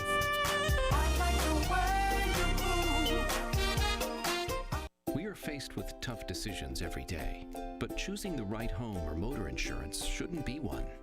You need fast claim settlement from a company that's been rooted for over 31 years. And don't forget the A Excellent rating by AM Best. Make the intelligent choice. Caribbean Alliance Insurance. Reliable insurance that you can count on. Get a quote today for your home, motor, contents, and liability insurance needs. And make the intelligent choice. Caribbean Alliance. Tomorrow secured. Local agents, Dalil Walwyn & Co. Limited. Telephone 465-2631 or 469-5303 for the Nevis office. Maybe it's the way the brilliant gold liquid reflects our sunshine, or how the bright blue of its label mirrors the clear Caribbean skies overhead. Maybe it's the fresh, crisp taste of this beastly cold beer on a scorching hot day. Maybe it's even the way it brings us all together. But one thing is for sure, Carib is very much a part of who we are wherever we're from in the Caribbean. Carib, it's the way we play. Drink responsibly. Did you know that the Grange Healthcare Facility is the first purpose-built non-governmental healthcare organization on St Kitts, offering 24-hour nursing, therapeutic, and residential care for older adults? It's situated at Otley, 7 miles east of Vastair in beautifully landscaped surroundings. The Grange has a team of highly trained professionals and provides care that's rated as being comparable with UK and North American standards. The Grange offers varied accommodation to suit your individual needs, and our all-inclusive packages make the cost of care per hour the most competitive on the island. Services include convalescent care for all ages, daycare facilities for older adults, rehabilitation services, and training and continuing education for healthcare providers. For more information, call 466-5525 or 465-8020, fax 466-8221, or email thegrangehealth@gmail.com, or visit our website at www.grangehealthcarefacility.com. WINN is 98.9. 98.9 is WINN FM. People make the world go round.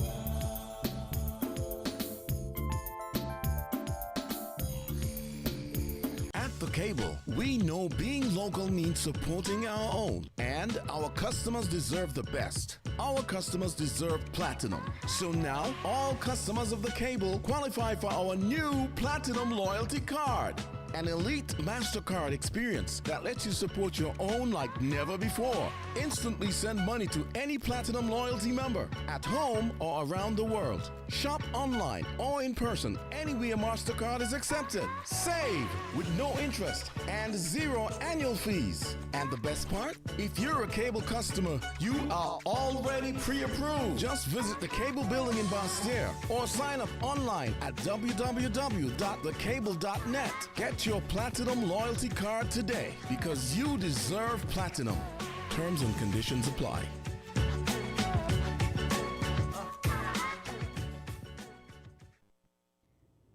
Honey, I have so much to do, and now I need to go to TDC Home and Building Depot to buy the new fridge. Samantha, stop worrying. You can purchase the fridge and whatever else you may need with TDC Home and Building Depot's curbside and delivery service. Really? Just send your request via WhatsApp or email, pay online, and get your purchase by pickup or delivery. Wow! I'm going to try TDC curbside and delivery service now. Terms and conditions apply. Check our social media pages for order details. Maybe it's the way the brilliant gold liquid reflects our sunshine, or how the bright blue of its label mirrors the clear Caribbean skies overhead. Maybe it's the fresh, crisp taste of this beastly cold beer on a scorching hot day. Maybe it's even the way it brings us all together. But one thing is for sure, Carib is very much a part of who we are wherever we're from in the Caribbean. Carib, it's the way we play. Drink responsibly. People make the world go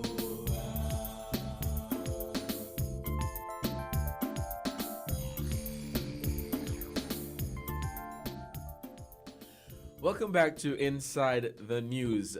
Good afternoon to all of our listeners, first time and usual listeners, and good afternoon to all of you who have joined us via Facebook and YouTube, via the website. Whatever you're doing, continue to do what you're doing, but have a listen. This is going to be even more interesting. We're having a conversation on World Day of Social Justice.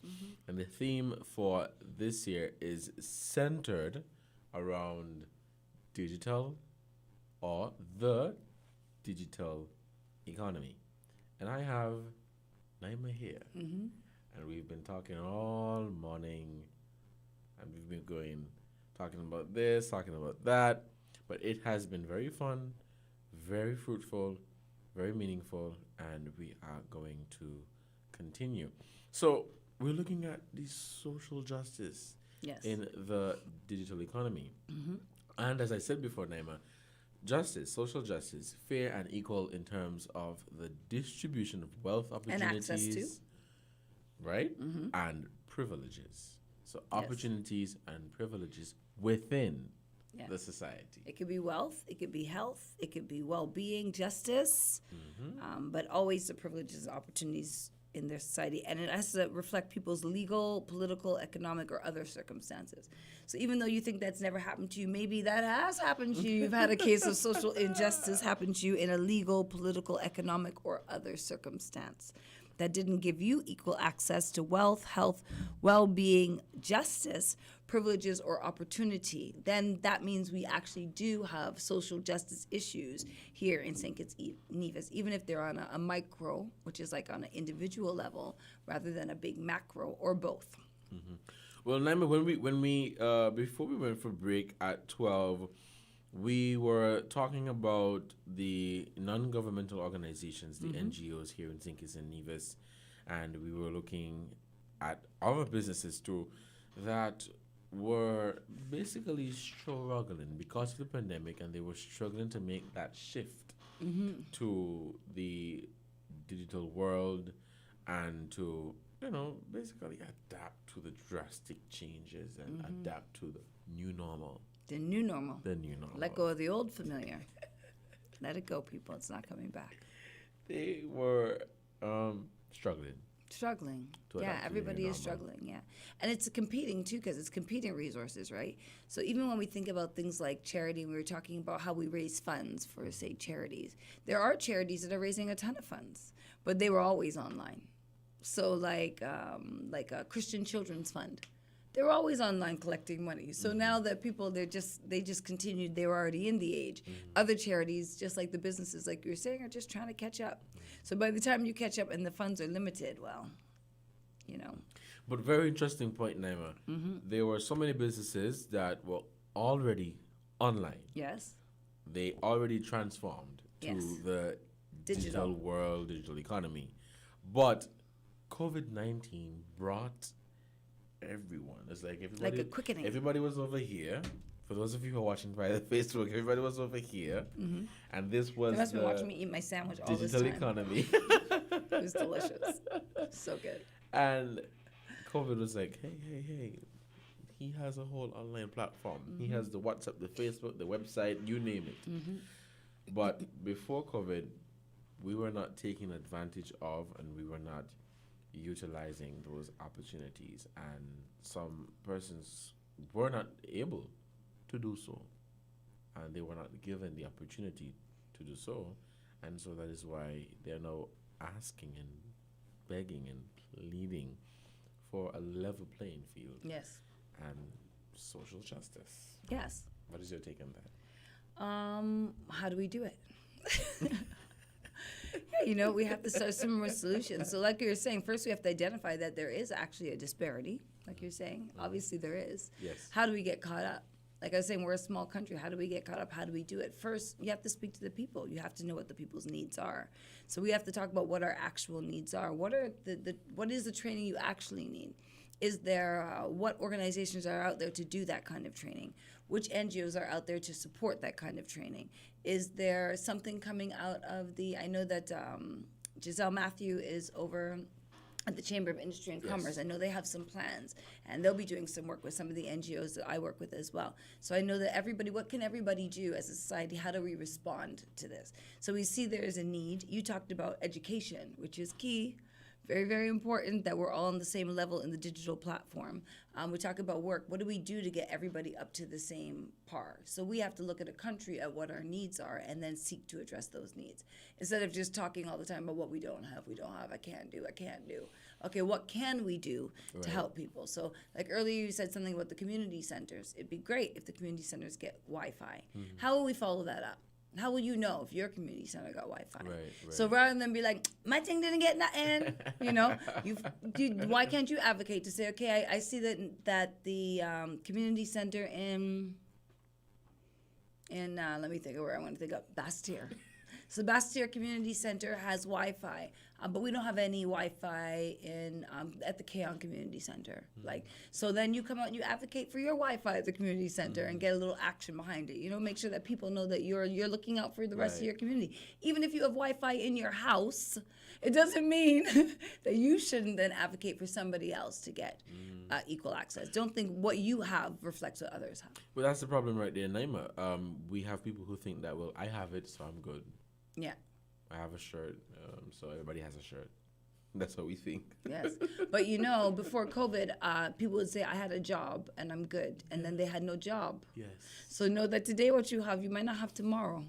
So even if you're thinking, and we think a lot about when we talked about earlier our churches, even our Christian spirit, social justice wouldn't be an issue if we really lived in a Christian culture. It really wouldn't be an issue. Right. Because, the real sign of religion, even though people talk about religion, if you listen to James would say religion is taking care of the widows and the orphans and making sure that the words that you use are not of this world, but, of God's word. So, if you know that we should be taking care of the widows and the orphans, and you're a person who goes to church every Sunday, you consider yourself to be a God-fearing person, what are you doing to address the ills of social justice? Do you think that's not your responsibility because you go to church every Sunday? But really, whose responsibility is it if you're a Christian but the church, really? And people who are representative of the church as well. Mm-hmm. Great. So all our institutions can work to strengthen our responses to the needs of our institutions and our communities. Mm-hmm. Thank you so much, Naima. Well, I want to open the phone lines to hear from our very attentive listeners. Oh, I love when the phone calls come. So we're going to open up the phone lines. The numbers to call again are 466-0989-762 and 662. Remember, you can shoot us a message via WhatsApp if your phone doesn't have any money. It happens. It's 662-2204. So we welcome your calls at 466-0989-762 and 662. While we are waiting for your calls, we will continue our discussion for today. Naima, it's a very interesting discussion. Yeah, it's something that you had started to ask me. I know you had another question you're asking about the workers, but what about the businesses? What about the workers? What happens to workers? Like I say, I hate Zoom. So when we're talking even about rights, I know we've been talking about social disparity and financially social disparity, but there's also some listeners out there who are working and you are Zoom slaves. Yes, Zoom slaves. And almost like getting into the digital age, your rights are not being protected. So if we're looking at some of the issues are justice, equity, democracy, inclusion, access, participation, experience. Right. Sometimes we're exploiting people because they're at home. So some people are happy to be working from home. They feel like they can control their schedule, they can watch their children, but they're also working from home. Some of them are also schooling their kids online while working from home. And some bosses are kind of taking advantage. Work hours are from 9 to 5. With the advent of the digital age, because we've been more flexible because we're at home, sometimes you see people online at 9 and 10 o'clock. You know, I have a friend who's an Apple executive. I hope nobody's out there listening. And she works almost 18 hours. Yeah. And we make fun of her. We say she's in Cupertino because she can't even leave her space. She's an Apple. She can only go in a private space. Nobody can speak to her because of the privacy issues and the confidentiality issues with the job that she does. So she spends 18 hours in a little room looking at a computer. So we also have to look at our rights. So even though things are different and you might be at home, employers also have to consider that it's a different time. And that even though you're online digitally, it doesn't mean that you have 100% access to me, you know? So like I saw a young lady this morning, she said, oh, I sent you a message 2 weeks ago. People out there who message me are laughing like, I sent her a message like last month. I told her, yeah, but if I miss it in my WhatsApp, I've missed it. So, but some days I will put down my phone and not pick it up. So I'll be like, today I'm shutting off my digital age today, you know? So, but when we do that, you can't even do that at work anymore. Your boss feels like they always have access to you, you know? Very interesting point, Naima, because boss and employers, I think they do it a lot. Well, we're working from home, so they tell them, they tell themselves that, okay, I have access to you all the time. Yes. Because you're at home. Yes, and they think that you have nothing else to do, forgetting that it is still 40 hours a week. Mm-hmm. It is still 8 hours a day. Yes. So if I am supposed to be in the office from 8 to 4 or 9 to 5, and I'm now at home, I expect to be working from home from 8 to 4 and 9 Yes, to 5. that's correct. If it's 5 o'clock, don't call me. Don't call me. It's not your right. You're actually infringing on my personal time. This is now my time with my family, Yes. which is equally important for your balance. You know? But apart from the employers, there are employees who don't understand that they have that right. They do not. They do They not. think that, well, I'm home, so I'm making the business lose because I'm home. Yeah, and I don't want to lose my reali- work. Not realizing that they're still working. Mhm. They're still working. So it's more so of educating employees and employers. Yes. Yes, you're home now, you're working from home, you're having 10 Zoom meetings a day, which is kind of unhealthy, but Yes. anyways. Naima, we have a call. Let us take heard. this call. Oh, Oh. we lost that call. Oh, gosh, so sorry. Caller, you can call us back, 466-0989, 762 and 662. We are still taking your calls. So yes, Naima, there are some employees who they may not know they're right. Mm-hmm. Or they probably know, but they just don't care. The caller is back. Okay. Good afternoon, caller. You are live on Inside the News. Hello, good afternoon. You are live on Inside the News. Are you there? Hello. I can't even hear them. I can't hear them. Hi, Can you caller. hear us? Good afternoon. Oh, there you are. We could hear Good you. afternoon. Good Naima. afternoon. Yes, could you And please, which one? Devon or Kevin? Devon, could you please turn down Hello? your radio? Hello? Yes, I'm hearing you now. You can't hear me? I can hear you now. Hello? Hi. Oh, no. Yeah, you had your radio volume up a bit too high, so there was some feedback. We'll wait for you to call back. Yes, so please call us back, 466-0989, 762 and 662. Yes, Naima, they're back. Good morning, caller. You are live. Good afternoon. Sorry. Oh my gosh. Hello. Good afternoon. Good afternoon, Devon. Good afternoon. How are you? Oh, you're giving God thanks and listening Amen. to this interesting conversation. Good afternoon to all the listeners at home and abroad.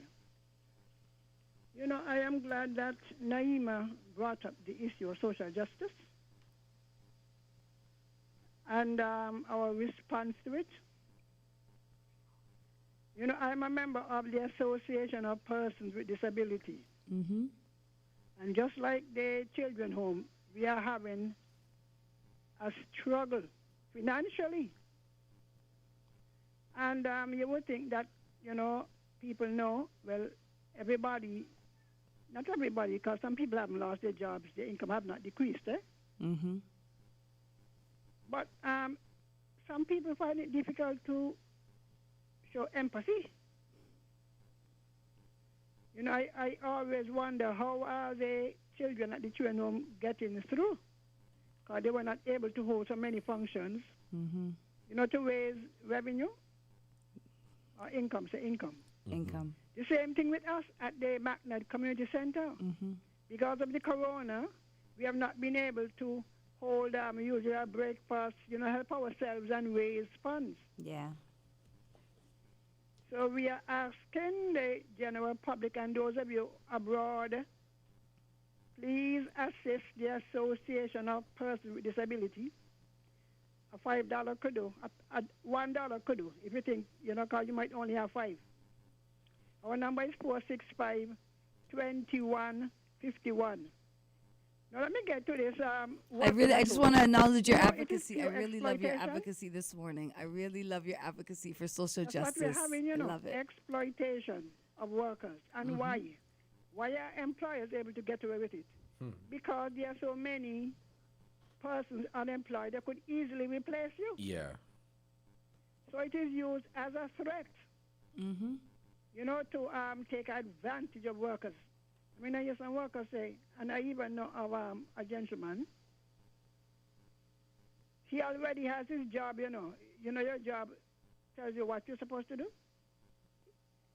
All hours of the night he gets an email from his boss. Which is asking annoying. him to do things that are not really his job. Yeah, and they expect you to respond in real time.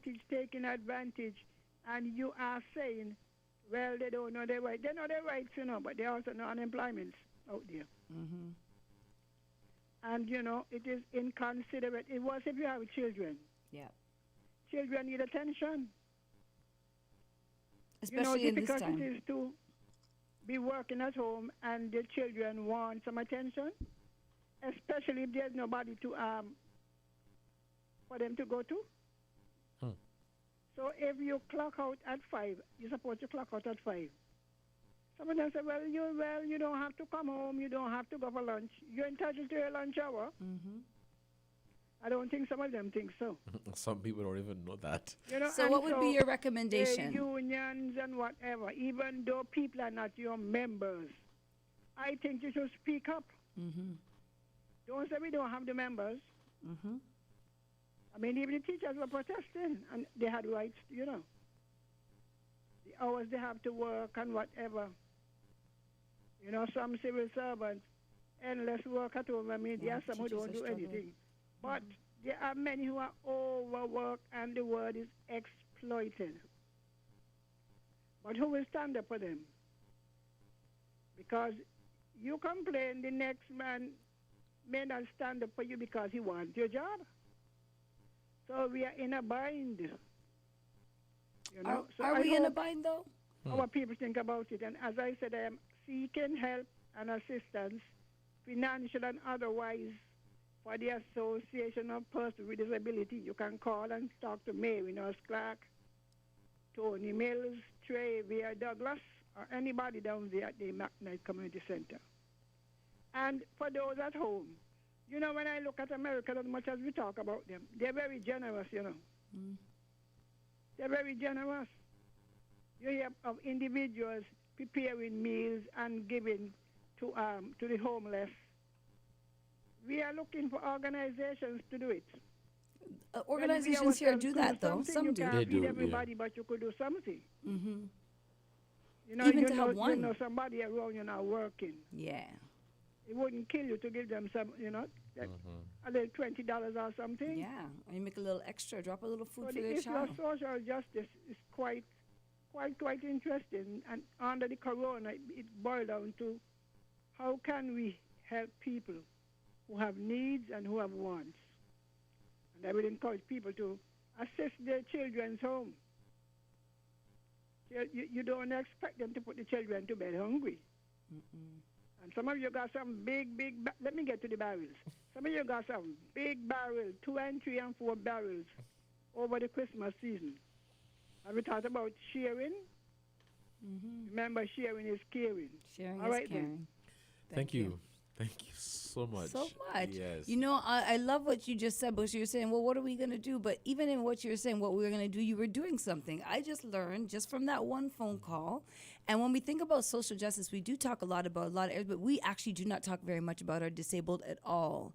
And that is an area of social injustice in our country. We do not have really any provisions really for people who are disabled.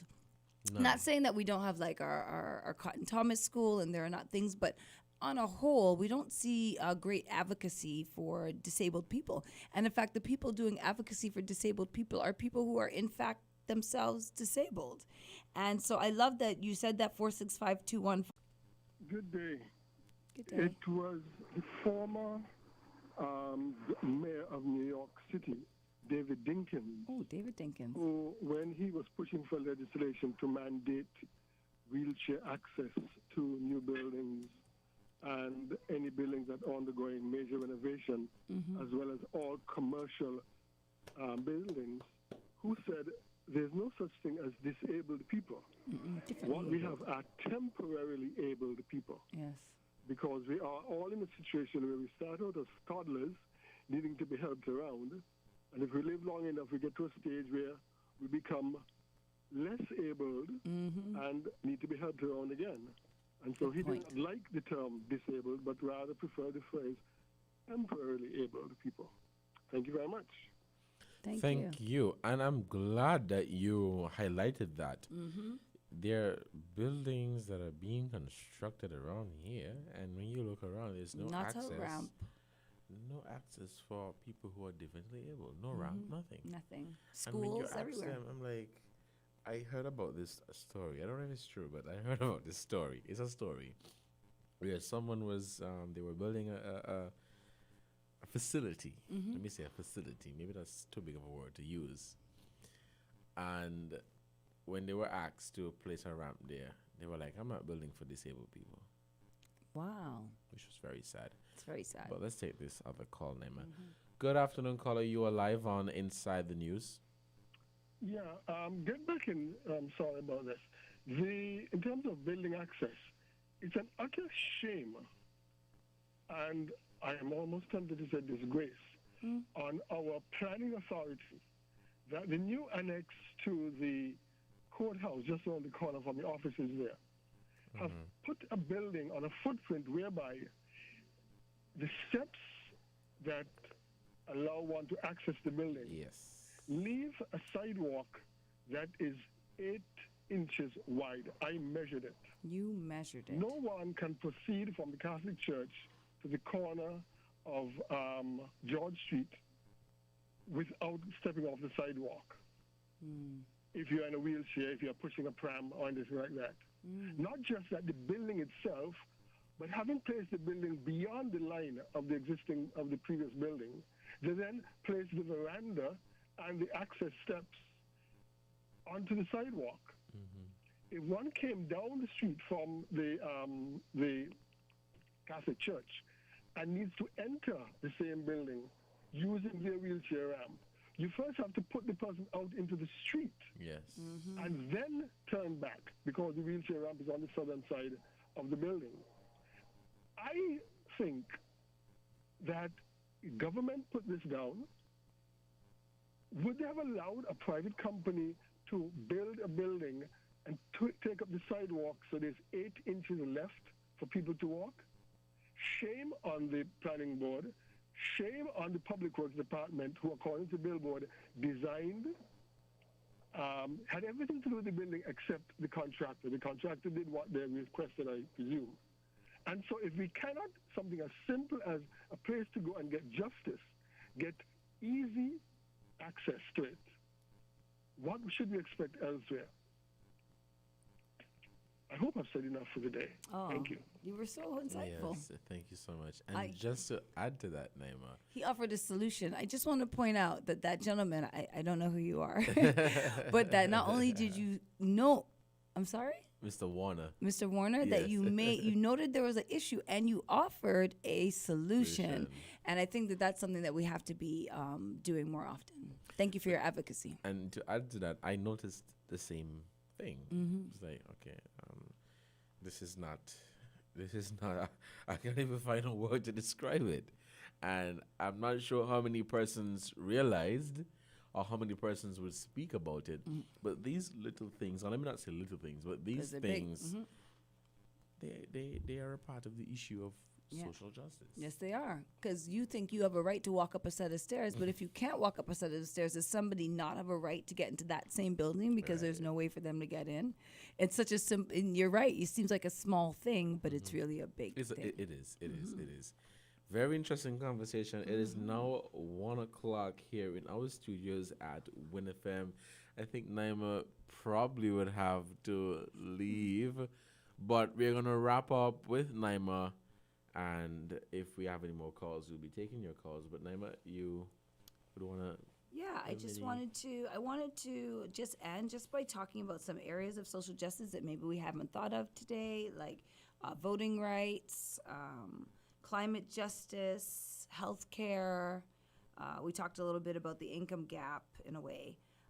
We don't really have as big a problem with gun violence, but that's a big issue across the region still. And hunger and food security, which is actually a really big issue for us here, hunger and food security, even though we're not taking it very seriously, especially since we import most of our goods.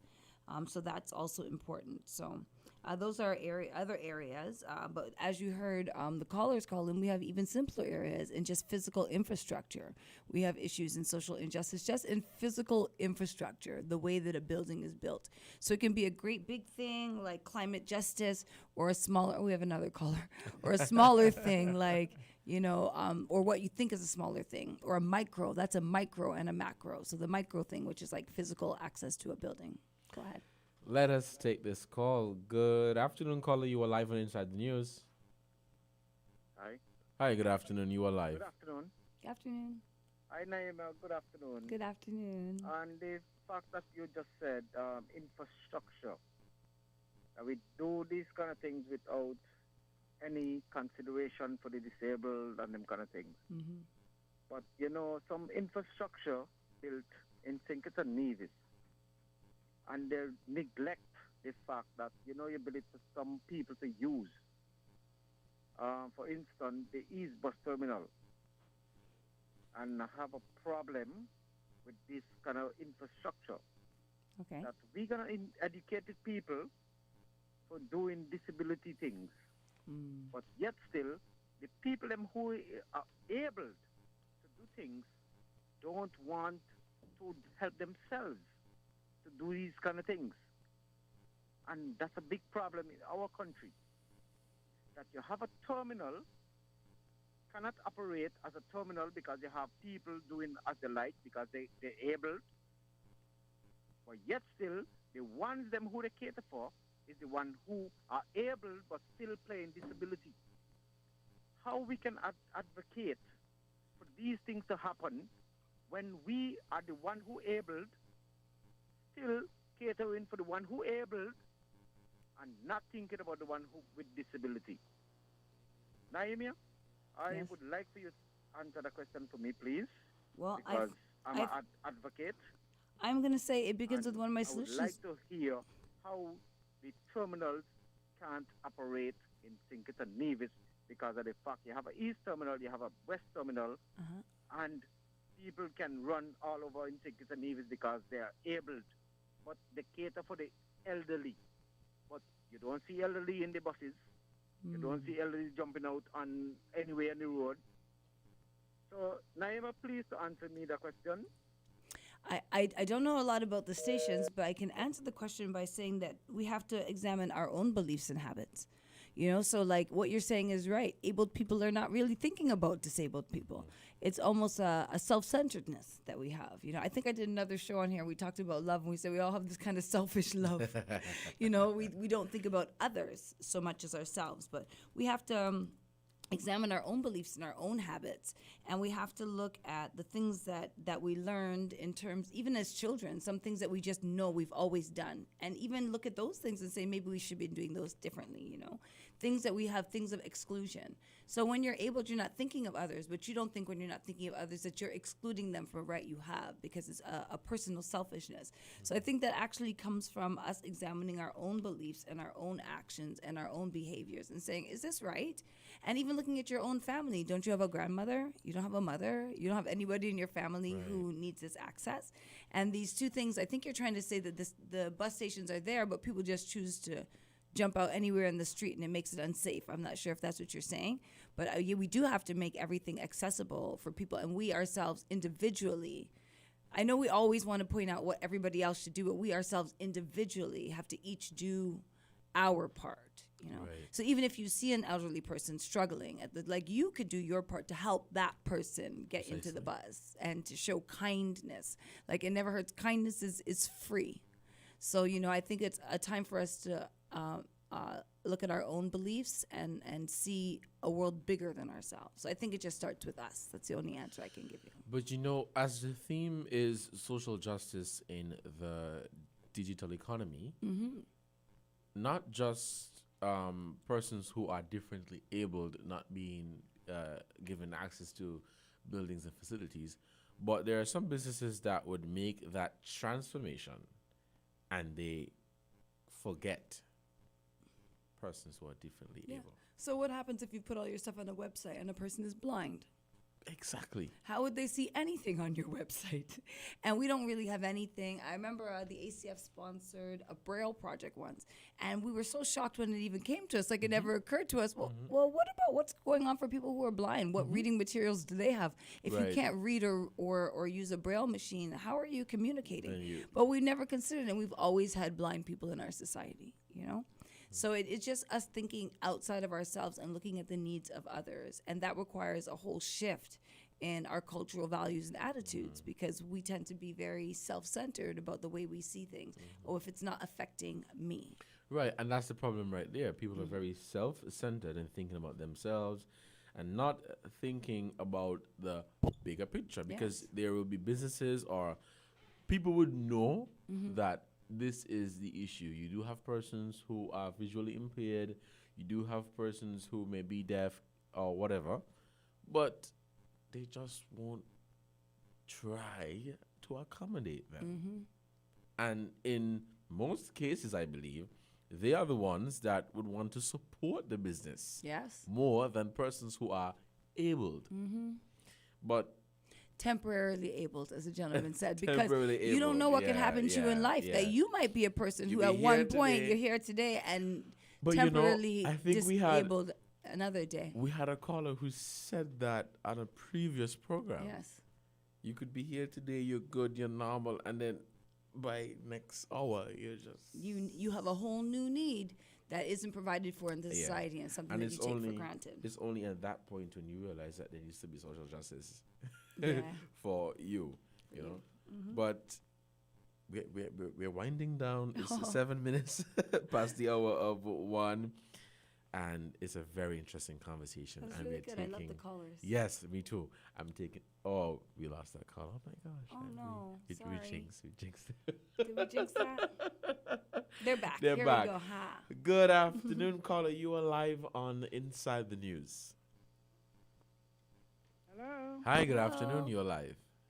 Good afternoon. Good afternoon. Can you hear me? Yes, yes, we can. Well, I think I'm suffering social injustice from both of you. You are. How? My phone keep ringing out. I think it's you're having a technical difficulty in this new age. Very important point, you know.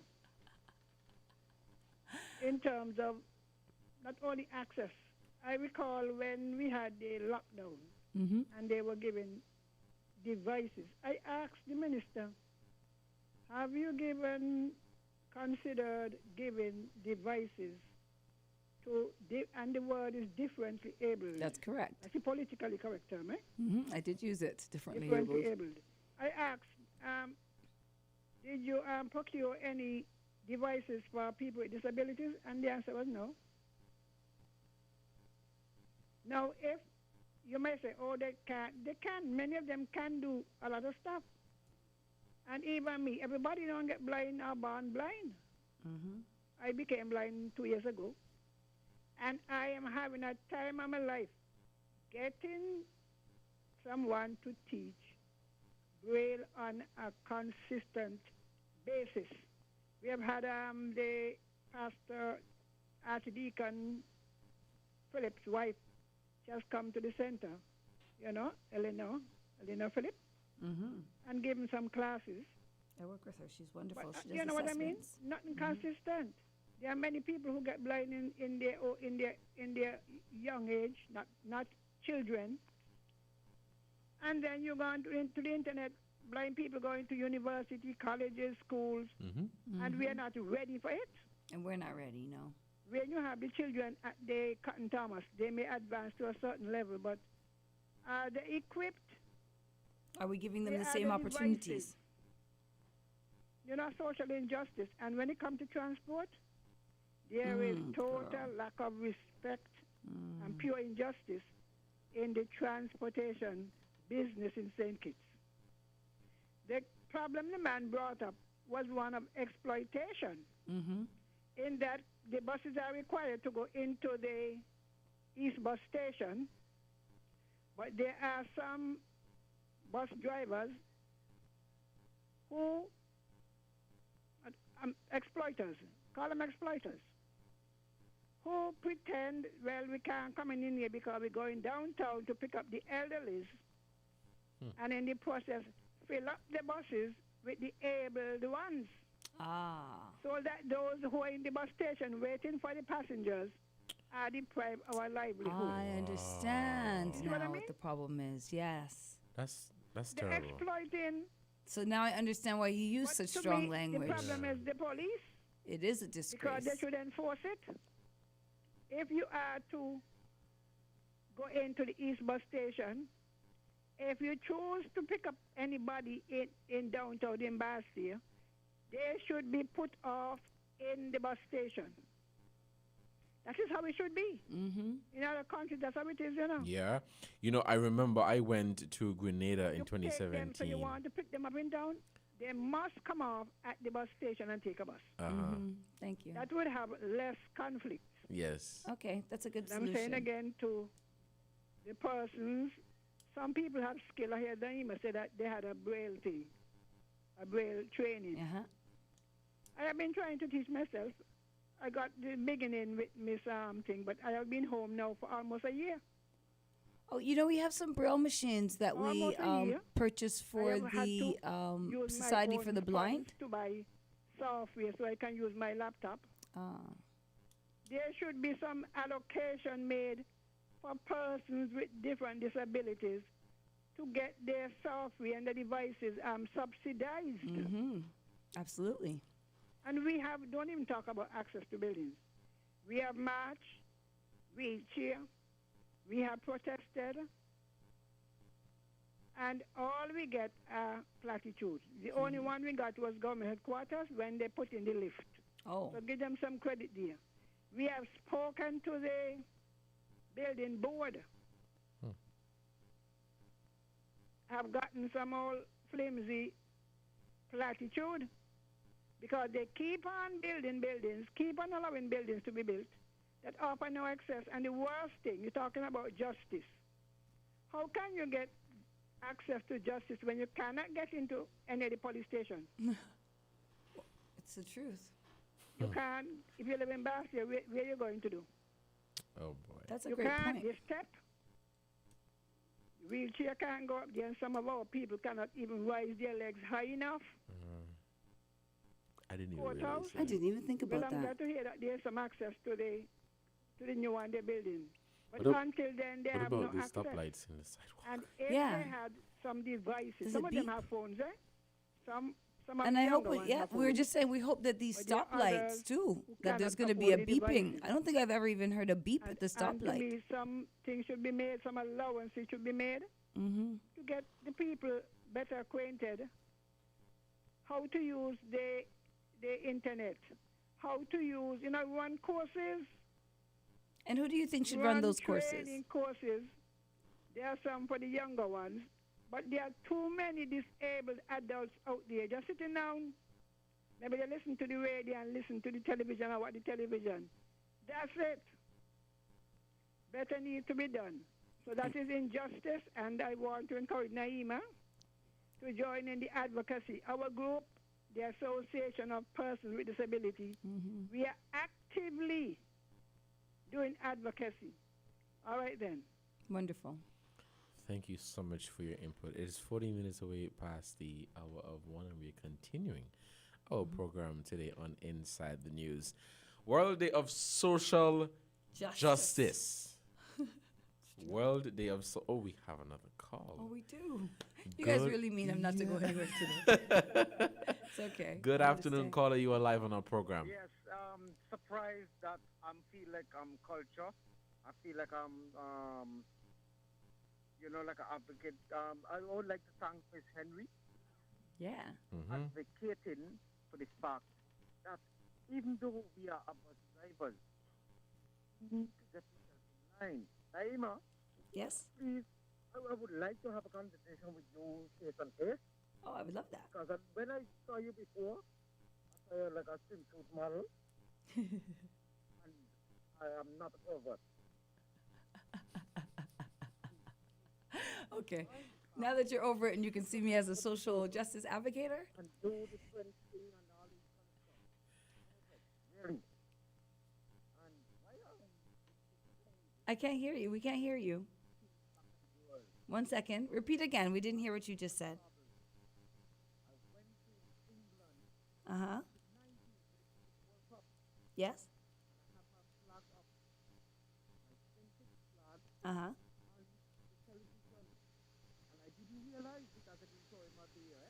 Yes.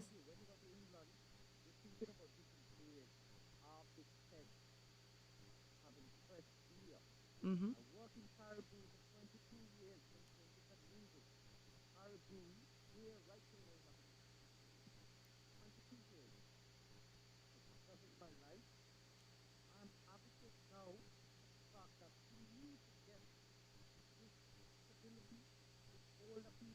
You're going to have to move your phone closer to your mouth because you're fading out, and I want to hear what you're saying because I know it's important.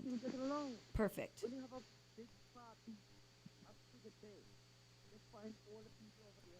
the morning. Oh, there we go. Uh-huh. How they get there? But 9 o'clock in the morning. Oh, what's man you going here? What's man you going here? Then next thing you look, that's the part in the obese. We have a lot of obese people. Mm-hmm. We do have a lot of obese people in St Kitts and Nevis. When we have stoplights now, they say, oh, that's where you have to stop it. Because what? You don't have a cut. Yeah, you have to put your phone closer to your mouth so I can hear it better. Okay. But for some reason, politicians, in their words, they say turn with the boy, they say turn with the girl. You know? Mm-hmm. And I can understand why people can understand that people are being for not international country. Hello? Can he hear us? I'm not hearing him at all. It's even quieter. Now I can barely hear you now. We're When I not was we're really not we're straining not and my hearing ear you was good. clearly. Okay. Yeah, Caller? we were not hearing you. Yeah, we couldn't hear you, caller, coming near the end. I did hear you talking about the stoplights. Yes. I caught that part, but then it got a little quiet at the end. Yes, so if you could call us back, Mhm. we're here. We could not hear you clearly at all. It was fading. Yeah, it in went and fading. out, After in you and said out. you like me in my swimsuit, it started to go down.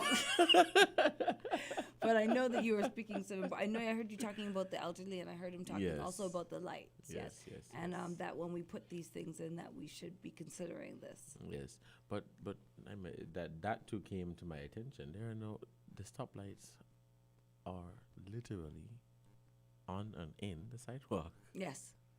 And I'm like, what if I'm coming down Mhm. with my differently abled family member? What do I do? Yeah. Right there by Social Security, you Yeah. have to go in the road. Yes. And you know by Social Security, the traffic is always high. I think that's what he was just talking about. We have a caller. Good afternoon, caller. You are live on Inside the News. Hello, good afternoon. Yes. Yes. You have to turn off your radio, one, and then you have to keep your phone close to your mouth, or we can't hear you. Mr. Cornelius, good afternoon. Good afternoon. What I recognize with the disabled then is that when they move into town with wheelchair and cane and so, the public don't respect them. Right. You see down on the bus stop, down by the ferry terminal, you see it up by the east line, and the traffic. They don't recognize them trying to get across and as good citizens stop because they have a disability. They will just moving until somebody who is good come and demands they're going out to give these people the walkway across. And this is the kind of things. A lot of police that see these things and don't do nothing. We got a serious problem, you know. Everything Miss Henry talk about, she's right. I the man stays in town 24 seconds, and I observe these things. It's terrible, Mr. Carlizio. I want to tell you all that about 3 years ago, before the pandemic, The disabled people in McKnight will come down and report, and I walk them to all the shops, and all the Indians will donate money and donate stuff to them. But it comes to me that when they go in town, they don't get that reception. They don't. People in town don't look out for these people, and then they go into the food court, and a friend of mine, an Indian guy named PD, he will pull 3 tables together and put all of them there, and they have a good afternoon. Sometimes they don't even want to move. I know a lot of them hearing me, especially a little girl there, a clear, nice little girl. She loves to dance. Erica. She loves to dance. Good morning, good afternoon, Erica. Afternoon, Erica. Good afternoon, Erica. I love Erica. That little girl there, she's so dynamic. She's so light. She's like light. I was so sad when this pandemic come upon us. I don't even see them now. I only get to see them when I go in the McKnight area. But we have some problem, Sister. We have some problem. The shoppers and people in general, and we need to provide a lot more walkaways for these people.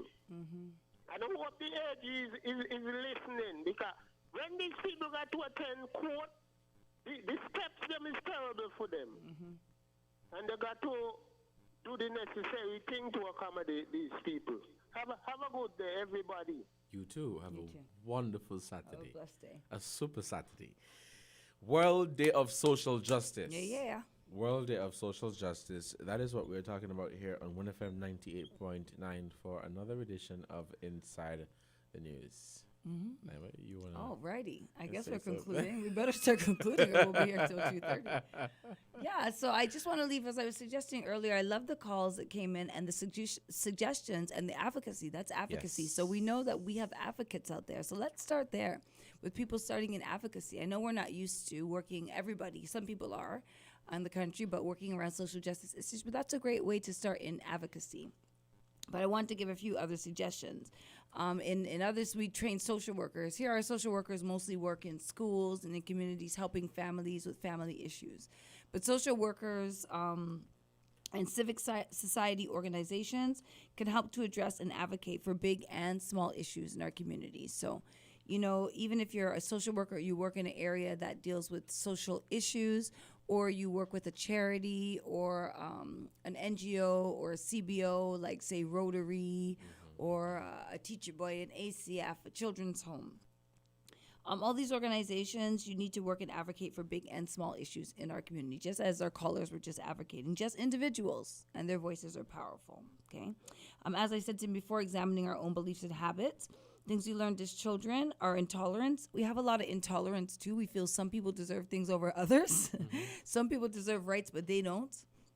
They don't deserve rights. That's not really how it works. We all have the same rights. We all have the same rights. That's the right of it, is that we all have equal rights, you know? And also be open to self-reflection, learning, and growth. Everything you know so far isn't everything you know.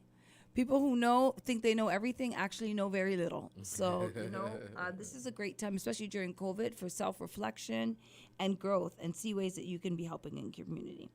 Also, educate yourselves about social justice issues and also your representatives. If you know that you have a represented community and you know that, like, I heard Ms. Henry talking about, and I spoke to this minister, I spoke to this person. Educate your representatives about the social justice issues that matter to you. If you want your politicians to care about your issues, you have to tell your politicians what your issues are. Right. Politicians are in politics. Politics is a numbers game.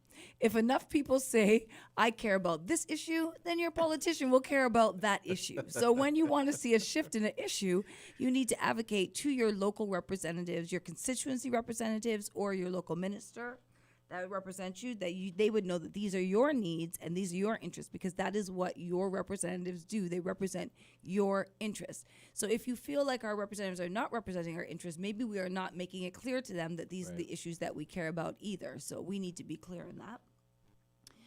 Discover what local organizations exist already. So seek out organizers, and I heard him say, Ms. Azalin, I want you to come and do, you're Ms. Henry, I want you to do some advocating. And organizers, and offer an hour or so of your time. You know, as I say, I already work with 11 NGOs. I sit on the board of 6 NGOs in St. Kitts and Nevis, but everybody else can do it. I'm building an NGO for TAB, and I've just actually added a young man, Darren. Hey, Darren. He, I think, might be the youngest board member of any NGO. He's only 19 years old. I don't know any 19-year-old board members on any board in St. Kitts and Nevis. But so discover them, and it's because he was interested. Anything I can do to help, Miss Azal? Is there anything I can do? We have a lot of young people that just come back from school because of COVID. You've got bright ideas, fresh skills. Your ideas are fresh. You're coming back there, no work for you. One. And if there's no work for you, and then you're sitting down being idle, find some time, find an organization, and volunteer for that organization. And discover those local organizations. You've got Rotary, you've got ACF, you've got TAB, you've got PALS, you've got the Children's Home, you've got the Red Cross Society, you've got community groups like Skinaipa, you've got so many different community groups. So find the group that interests you, and join a group like that. And take some positive action in your own community. Like she was saying, help somebody. You could help somebody across the street. If you know an elderly woman in your community and her family hasn't been able to get to her, why can't you guys each agree to cook in the community? I'm going to cook Monday, somebody will cook Tuesday, somebody will cook Wednesday, somebody will cook Thursday. This is the time for us to go back to taking care of each other in our communities. And I know we kind of have this attitude like we don't want people minding our business and knowing what's in our house, and we don't want people to know who helps us. And people should have a sense of their own pride. You know, everybody doesn't have to know that you're being helped. So help people without making a big thing. We don't expect you to help the people and take a picture of it and post it up on social media. Nobody needs to be seen to being helped. People have a right to be helped without their pride having to be negotiated. Right. So just because you gave me a bag of food doesn't mean you're supposed to take a picture giving me a bag of food and everybody's supposed to know online that I needed a bag of food. It's pious. Let's not do that. It doesn't really show us to be good people. So, you know, just to work in our communities, take positive actions in our own communities. Harness the power of your social media, like we were talking about earlier. You know you've got social media. This is the radio. People think, oh, I don't really do the Facebook thing, but we have radio in St. Kitts. Radio is strong here. You can call into your local radio station, or you can put a meaningful post on Facebook or Instagram or on your Snapchat. You know, you see this thing on the street. You just saw that same, there's no ramp here. You could have snapped that picture and put it on Snapchat and be like, what is this? What is this? The other day, I realized that my friends from Nevis have to take the boat over here to go to the bank machine. I had to put up a post like, how could they have to take the boat from Nevis to go to the bank machine to take their own money out? It's not a social justice issue, even though it's access to your own money. But just to put it up, it doesn't bother me. My bank machine is right here in St. Kitts. But I'm looking at my sister from St. Kitts, like from Nevis, like, girl, you have to take the boat to go to the bank machine? That doesn't seem right, you know? So we have to look out for each other and take that and harness the power of our social media. And support or attend protests and demonstrations. We don't do too many of them here. And often they're usually political and nobody wants to go out for their political. But there are other demonstrations that happen here. And there are ways of doing demonstrations. There are petitions. You can do online petitions. You can even do an online support. DeSille Hamilton, I don't know how many people know DeSille. DeSille went out there. He's a man. And he went out there advocating, and now we have an organization called SIPSIL. So there is ways that that advocates and is working in Nevis to get more things in place to protect women and actually persons, because I can't just say women, who are affected by sexual harassment and also sexual trauma and violence, and make sure that there are things in place to assist them for reporting. So he saw a need. He thought, that's a terrible thing. That shouldn't be happening. And he joined and made his own one-man thing. People joined him, and now, because of his advocacy, there's action that's going to be taking place. And an entire NGO developed out of that. So that's possible as well. If you don't want to attend a protest or demonstration, you can volunteer or join a union. I heard Ms. Henry say, we don't have enough unions. Join a union and advocate for your rights, or an NGO. And lastly, donate. If you have even a little. If you're a Christian, donate your tithes. You know, payday is coming. We'd like to see your 10%. Every time your tithes don't have to go to the same thing. Maybe you donate your tithes to the church, but you know, you could give your tithes to needy people as well. You could see somebody or a need in a community that needs it. You could donate your tithes to a community group or an NGO that helps people. Or you could just make a donation. You can agree that you're going to give 5% of your salary, you know, to this charity, or you know that woman is struggling, so you're going to give $100 to her and her family. Or, you know, you just got a new iPad and you was going to give the old one to your niece who has 3 iPads already. You see a family who has nothing, offer that to them. Right. So we don't have to always donate money if you don't have it. Sometimes you could donate in kind, things or time. You know, you see a mother struggling with her kids, come bring your son over here today. He can have dinner with my family on Tuesdays. You know, we can donate time to people. So that's important. And I think that if we start doing just more of those things, that we would be able to stamp out social justice in our country. But first, it requires us to recognize that it exists, see the ways it exists, even if they don't directly affect us, and develop within our own selves ways that we can help as individuals or organizations to address that social ill. Definitely. And I must agree with you, Naima. I have to. I can't go back through everything that you said. I heard you throw in a yeah at one of those donate, yeah. But I agree with you. We are at the end time, unfortunately. There is so much more to say. Oh, it was a good show, though. There is so much more to say about this topic. Very timely. Mm-hmm. Very, very timely. And let me just say thank you to all of you who listened, all of you who called, all of our advocates. Mm-hmm. We have advocates right here in St Kitts and Nevis. Thank you. So thank you so much for being a part of our program. And until next time, stay safe and wash your hands. Thank you, Devon. Yes, You're thank a you great so host. much, Naima. You're Thank welcome. You, so much. do a great job. Yes. You're always well informed. At the end of my program, I love to say, wash your hands. Wash your hands. Wash your hands. Now you realize how many people were not washing their hands. I know. That also shows that we don't consider others. I know. When you don't wash your hands. It's I'm just scary. saying. It's scary. But until next time, stay safe and have a super Saturday. You are listening to Inside the News on WINN FM 98.9. Wash your hands.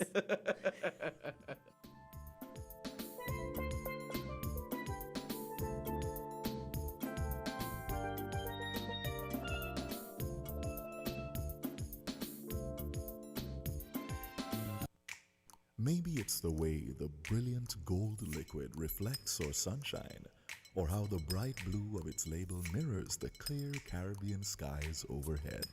Maybe it's the fresh, crisp taste of this beastly cold beer on a scorching hot day. Maybe it's even the way it brings us all together. But one thing is for sure, Carib is very much a part of who we are wherever we're from in the Caribbean. Carib. It's the way we play. Drink responsibly. At The Cable, we know being local means supporting our own, and our customers deserve the best. Our customers deserve platinum. So now, all customers of The Cable qualify for our new Platinum Loyalty Card. An elite MasterCard experience that lets you support your own like never before. Instantly send money to any Platinum Loyalty member at home or around the world. Shop online or in person anywhere MasterCard is accepted. Save with no interest and 0 annual fees. And the best part? If you're a Cable customer, you are already pre-approved. Just visit the Cable building in Basse-Terre or sign up online at www.thecable.net. Get your Platinum Loyalty card